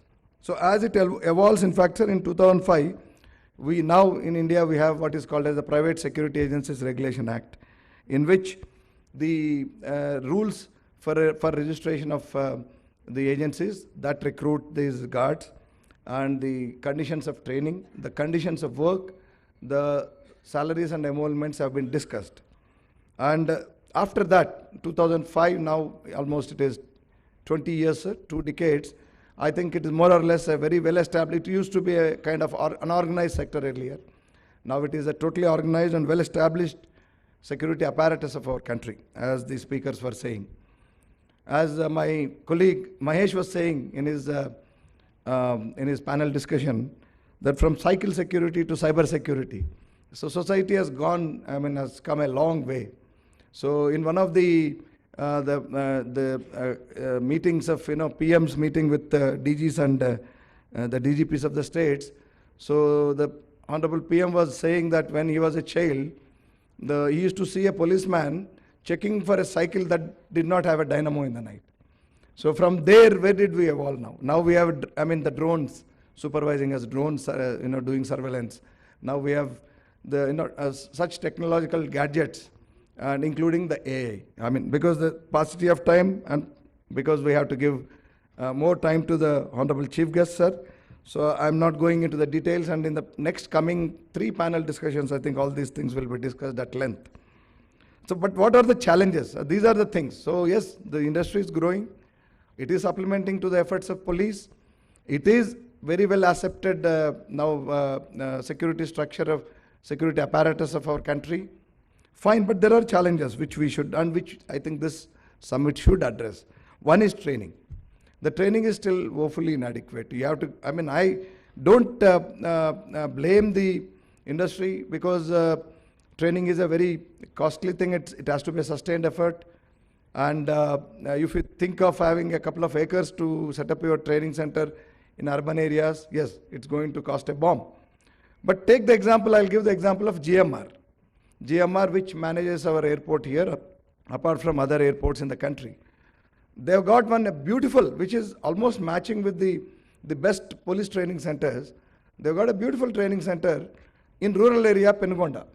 Sir may be aware, Dr. C.R. Naidu, sir, who is here for the next panel discussion, a very well-known name in the police circles and also in the community, because sir has been a great builder of police and community. He has been a bridge.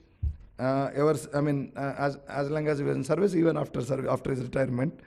So they've got, it is at a distance. You don't have to think about training your people in the city. If you are deployed majorly in Hyderabad city, you don't have to think about taking land in the city or around the city. Go a little far. But training is very important. Without training, all this force can be a very let-loose force.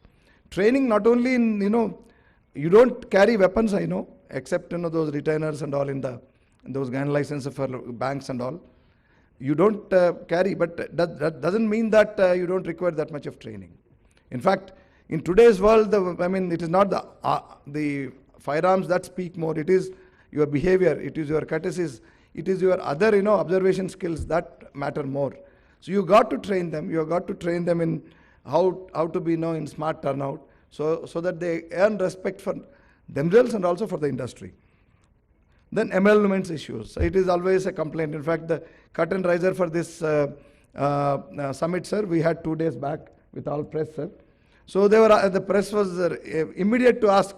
There are a lot of complaints from private guards that they are not adequately paid, despite the existence of this Pasara Act and the regulations that are contained therein.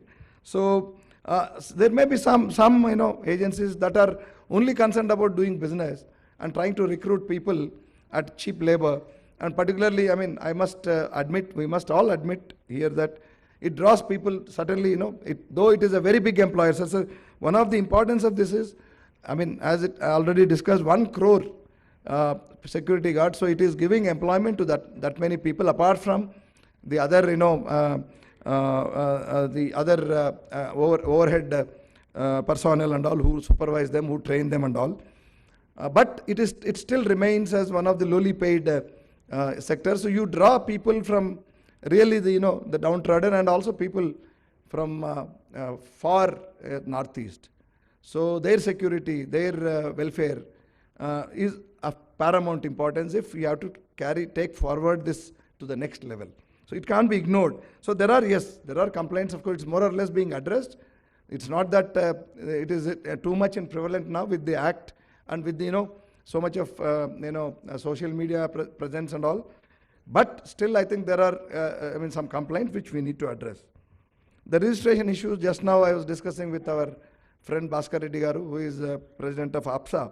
So we have 1,500 and Sir, our chief guest, sir, also was evincing interest as to how many of the security agencies in our state are registered. So we have about 1,500 in Telangana, but only 500 of them are registered. Of course, there are some bureaucratic delays in this. That will also be addressed and brought to the notice of the government during the deliberations in the coming sessions. So that's it. I think, sir, this industry has come to stay, and it is only going to evolve further, grow further, and become an important element of our internal security apparatus, sir. And we are very thankful that person at your level has come to give a fillip to this effort. The Hyderabad City Security Council activities, I don't have to state again because our secretary has already joined, but I'll just tell one thing about our today's chief guest, Honorable Deputy CM sir's enthusiasm about, the society and, making society aware. So when we broached this issue of a community radio for Hyderabad City and Tri-Commission rates, and so that we educate people on various issues, cybercrime, women's safety, traffic safety, and various other things. He was the first one to agree and then to clear that proposal, and the proposal is now with him, which he is going to clear, and we are going to get very soon. I think this city is going to get the community radio, by which the entertainment will be there like any other FM radio, but the remaining way, the time that they use for commercials and all, we'll be using to educate people, and we'll also be addressing issues that concern the society. So now, without taking much time, as we are all waiting for the Honorable Chief Guest's speech, I thank the organizers for giving me this opportunity, and all the best.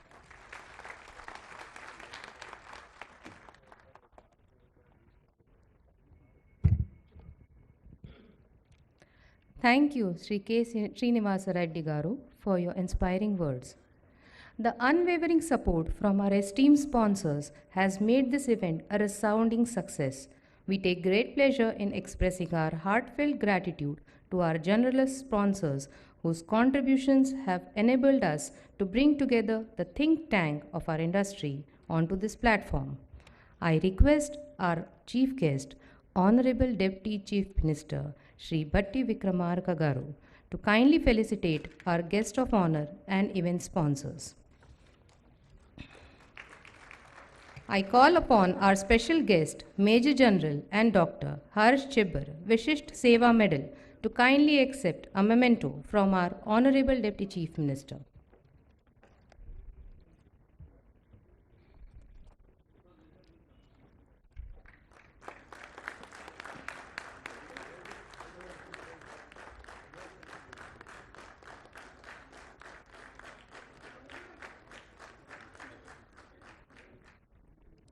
I now call upon our guest of honor, Shri Kunwar Vikram Singh Ji, to please accept a memento from our Honorable Deputy Chief Minister.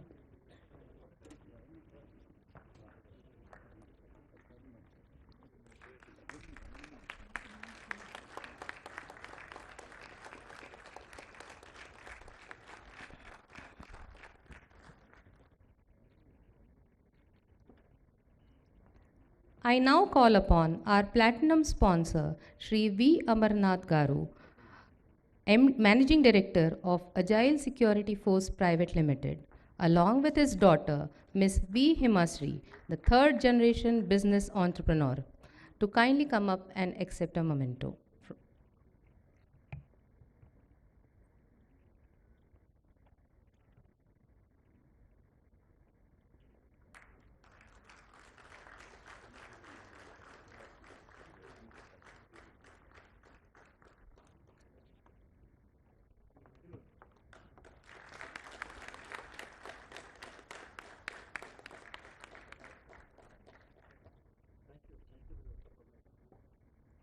I call upon our gold sponsor, Mr. Srikant Garu from Capstan Services Limited.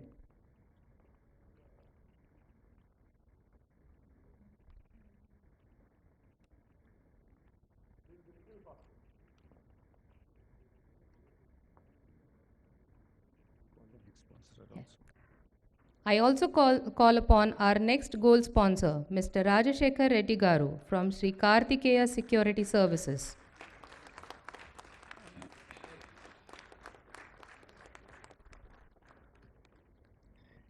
Shri Subramaniam Garu of Hawk Security, who has been the founding team member of Association of Private Security Agencies in the year 1981 and has been holding various leadership roles of the private security industry for the past 43 years. It is our proud privilege to honor him for his lifetime contribution to private security industry.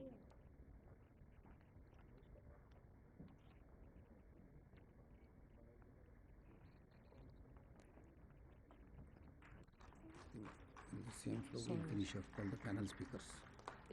Yeah, I request all the panel speakers of panel discussion 1 to please come up and receive a memento. In the same breath, I request our panelists from panel discussion 1 to kindly come up on the dais for the felicitation. Mr. G.B. Singh Garu, the moderator of the panel discussion. Mr. Sanjay Sharma Garu. I beg your pardon, Captain Sanjay Sharma Garu.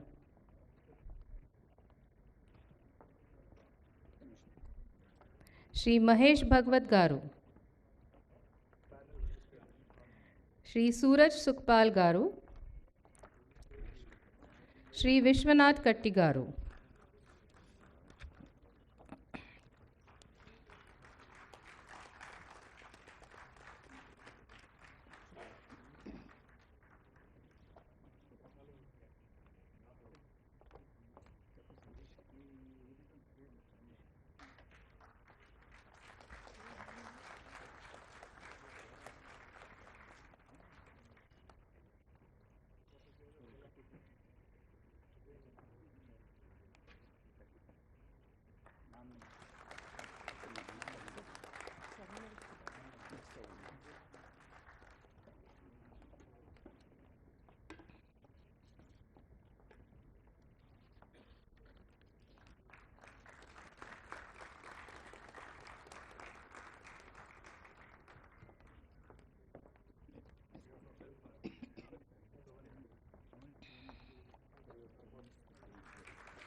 Ladies and gentlemen, it is our privilege to request our esteemed chief guest, our Honorary Deputy Chief Minister, Shri Bhatti Vikramarka Garu, to kindly release the Physical Security Summit souvenir for the year 2024. The souvenir chronicles the journey and achievements of our organization and serves as a reminder of the collective efforts that have brought us together to this milestone.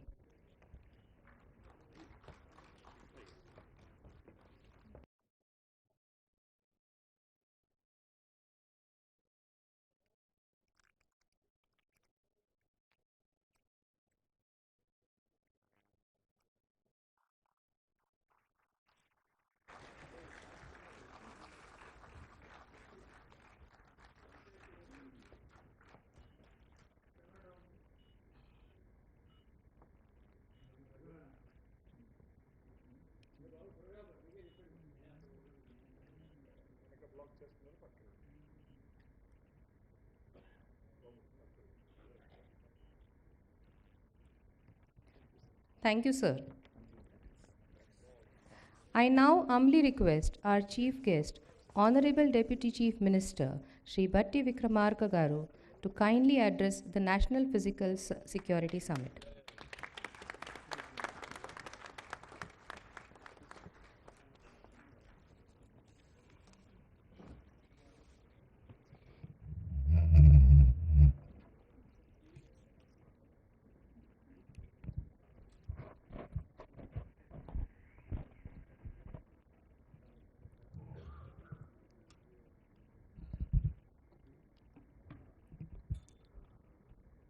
Shri K Srinivas Reddy గారు,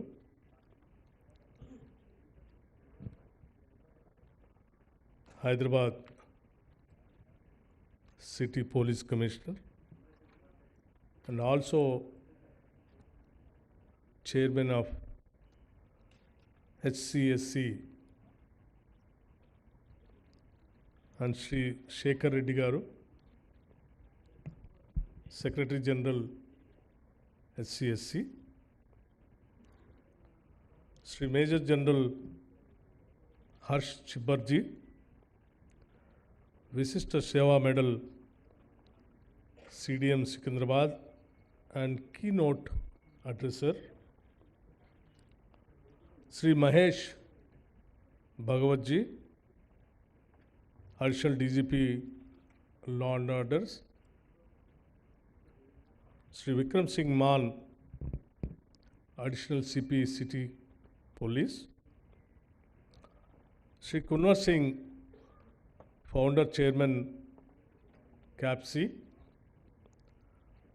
Lieutenant Colonel K.S. Raoji, Joint Secretary SCSC, and Sri Bharani Kumar, Advisor HCSC, and Sri Bhaskar Reddy Garu, Chairman Executive Security Version,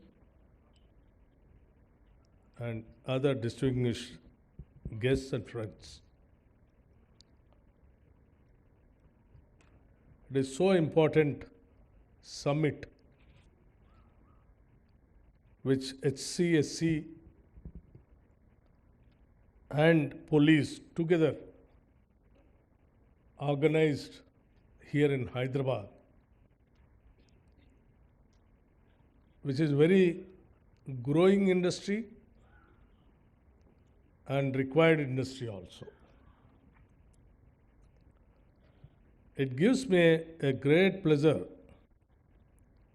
to be present among us, you all, for the National Physical Security Summit organized by the Hyderabad City Security Council in partnership with the private security industry.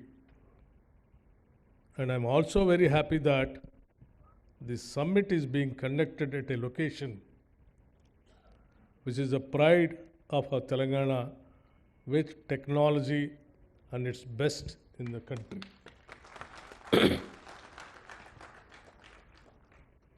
And I'm also happy to see a great participation from police, defense, and social work, businessmen, professionals, and government bodies synergizing towards a safer world. And I compliment and thank all the distinguished speakers who had spared their valuable time to be here with all of us. A society can be truly safe only when all its citizens take on the onus of responsibility to be always conscious of their surroundings and be vigilant towards aspects related to our safety and security. The summit will be a great start towards enhancing the citizens' consciousness towards safety and security. The current growth of our Hyderabad city and the increasing urbanization of our Telangana state necessitates the need for evolving a foolproof physical security measures across the state, and the key role of technology toward the same needs.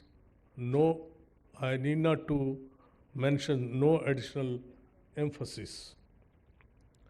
Today, the physical security role is largely undertaken by a very huge force of our private security industry.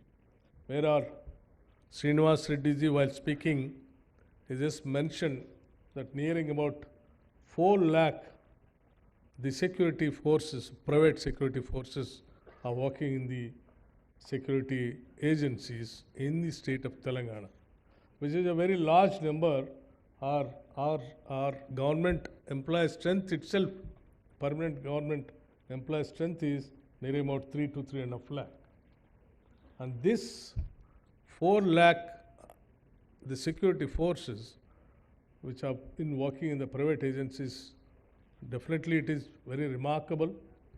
And he is saying that nearing about 1,000 to 1,500 agencies are working here in the state, whereby nearing about 400 to 500 people have taken the licenses. The remaining 1,000 agencies are yet to take the license. They are all in the process of taking the licenses. in a regulated method, the agencies which have been serving by providing security guards and security personnel to various organizations and institutions which are very, very respectable and commendable also in the city of Hyderabad.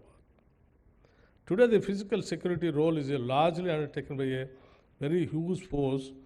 The private security industry is a fast-growing sector and will be instrumental in providing job security to our unemployed youth, full-time or part-time employment of our youth through the government skilling and placement by the private security industry, and such opportunity may be reviewed and the opportunities be explored during this summit. The concerned government officials present here should take it forward with an action plan towards achieving the multiple aims of employment as well as enhancing the safety in the society.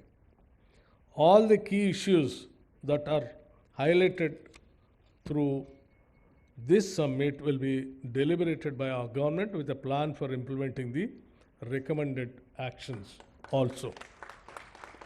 The government of Telangana will also look into the long pending revision of wage scales of the security personnel, which are believed to be far lower than the minimum wages, which are highly concerned for the state of Telangana.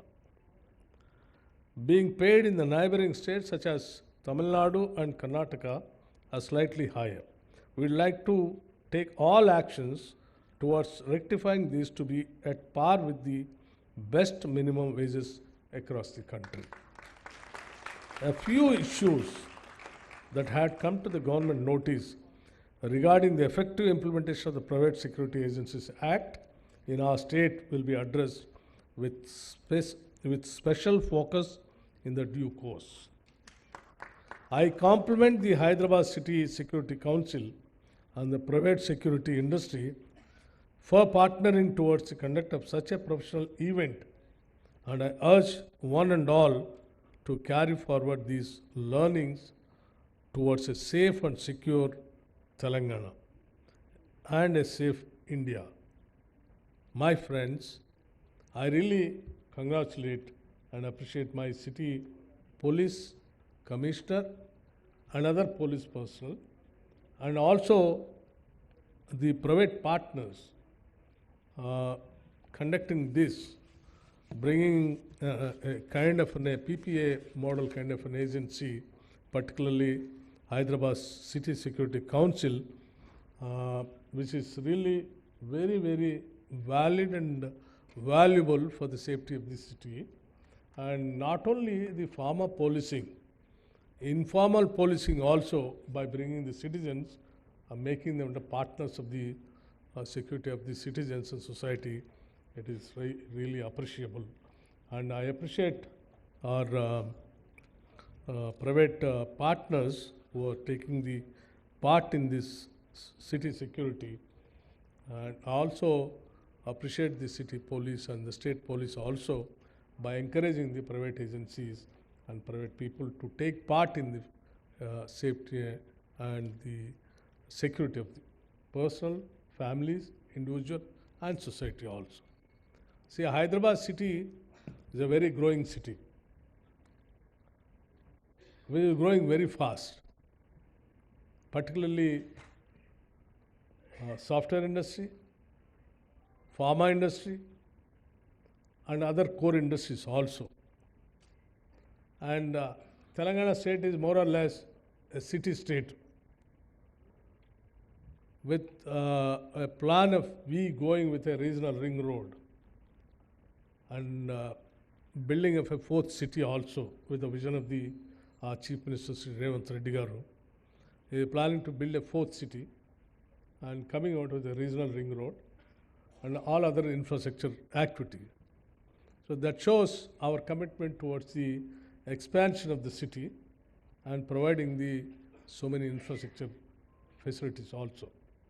For the first time in the history of the state of Hyderabad, that the state has allotted nearing about 10,000 crores for the development of the city of Hyderabad, which definitely takes the Hyderabad to the heights in future. So with the growing activity of the, so many communities, particularly gated communities and individual housings and other nuclear families, the security has become more and more, and even cyber security, other activities also, the city is geared up to protect all the citizens of the Hyderabad. Of late, in the city, particularly Anti-Narcotics Bureau and other cyber security, the state government is giving the top priority by providing all kinds of facilities. Wherever it is required budget allotment, the state is coming forward to give them full budget as per their requirement and necessity. That shows our government's commitment towards the safety of individuals of the city and the state. So we request the private agencies also, by taking the licenses properly with a regulatory methodology, by recruiting the rural youth into your agencies and providing them the proper salaries also. Many of the government departments, what we have been seeing and watching as finance minister also, though we are paying so much of money for the security agencies, some of the agencies are not giving them the full amount which is earmarked for them. So I request the agencies, see to that money, whatever the money that it is really earmarked from the government, apart from your cut and other things, see to that goes to them individually, because they are all lower and middle class families. So I request all the agencies and also the police department to have a close monitoring on each other and see to that it becomes a very, very successful HCSC. It should become a role model for the country and to the world also, because the whole world is going towards now private agencies only for this security purpose. With this, I thank you once again, and I appreciate the HCSC once again, and I conclude. Thank you very much.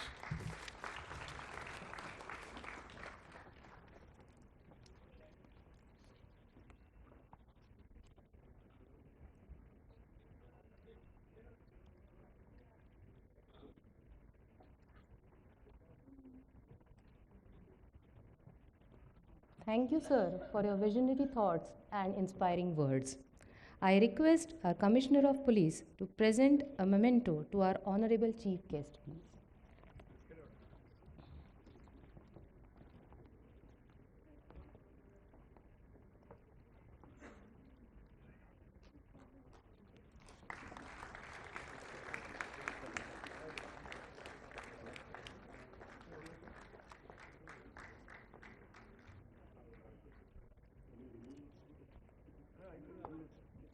I also request our Honorable Deputy Chief Minister to kindly accept a token of remembrance of this Physical Security Summit 2024, and I call upon Dr. V.R.K. Rao Garu, Founder Chairman, Agile Security Force Private Limited, who are our platinum sponsors for today, and Shri Bhaskar Reddy Garu, Chairman, APSA.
Thank you, sir.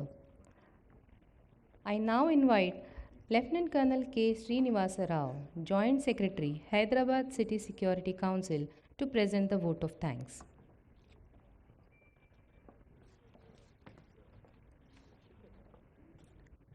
A very good afternoon to all of you.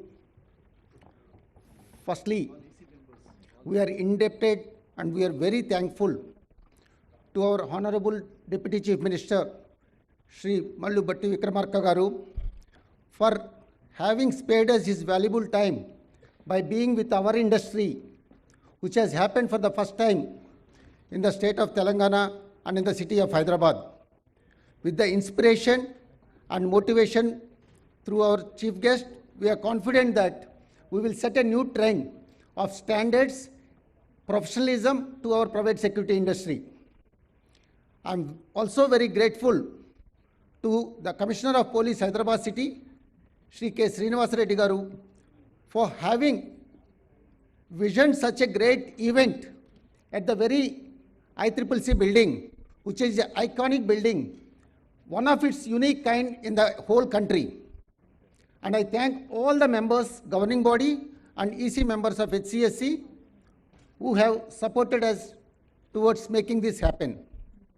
I also support the entire professionals from the private security industry for having worked towards this seminar and for having been present here as delegates oblique as speakers. I extend my great thanks to all the speakers, Major General Chibasa for having been here, and all the eminent speakers, General K.R. Rao sir, Venkat Changavalli Garu, whom we would be witnessing in the post-lunch session, and all the panel speakers. A very great thanks to all of you. And last but not the least, the media who have been supported and have showcased our industry in such a manner that it is inspiring the citizens towards taking up or synergizing towards being conscious of safe and secure in our society. And I really thank the Secretariat of HCSC for having extended their complete support and making this a reality. With this, once again, thank you. We meet in the post-lunch session. I will request the distinguished guests to join us for lunch session at the VIP gallery, and I'll request also dignitaries from all the speakers and dignitaries to join at the VIP gallery, and I request all the okay. I request all the delegates also to join for lunch, and we reassemble after 1 hour of breaking off for the lunch, for the afternoon session of very interesting and insightful discussions that are pending. Prior to just breaking off, we have 2 young girls who have been very inspiring and have given the opening song as a pradhana, and they will be blessed, and we request that Honorable Deputy Chief Minister to bless them with a small token of memento remembrance from the summit.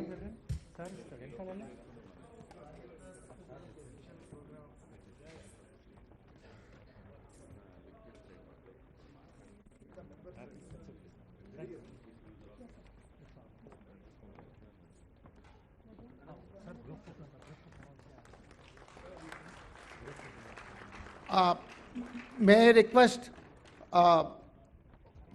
HCSC members first, followed by APSA EC members to come for a group photo with the Honorable Chief Guest.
Thank you one and all. We meet again, reassemble at 2:30 for the balance session.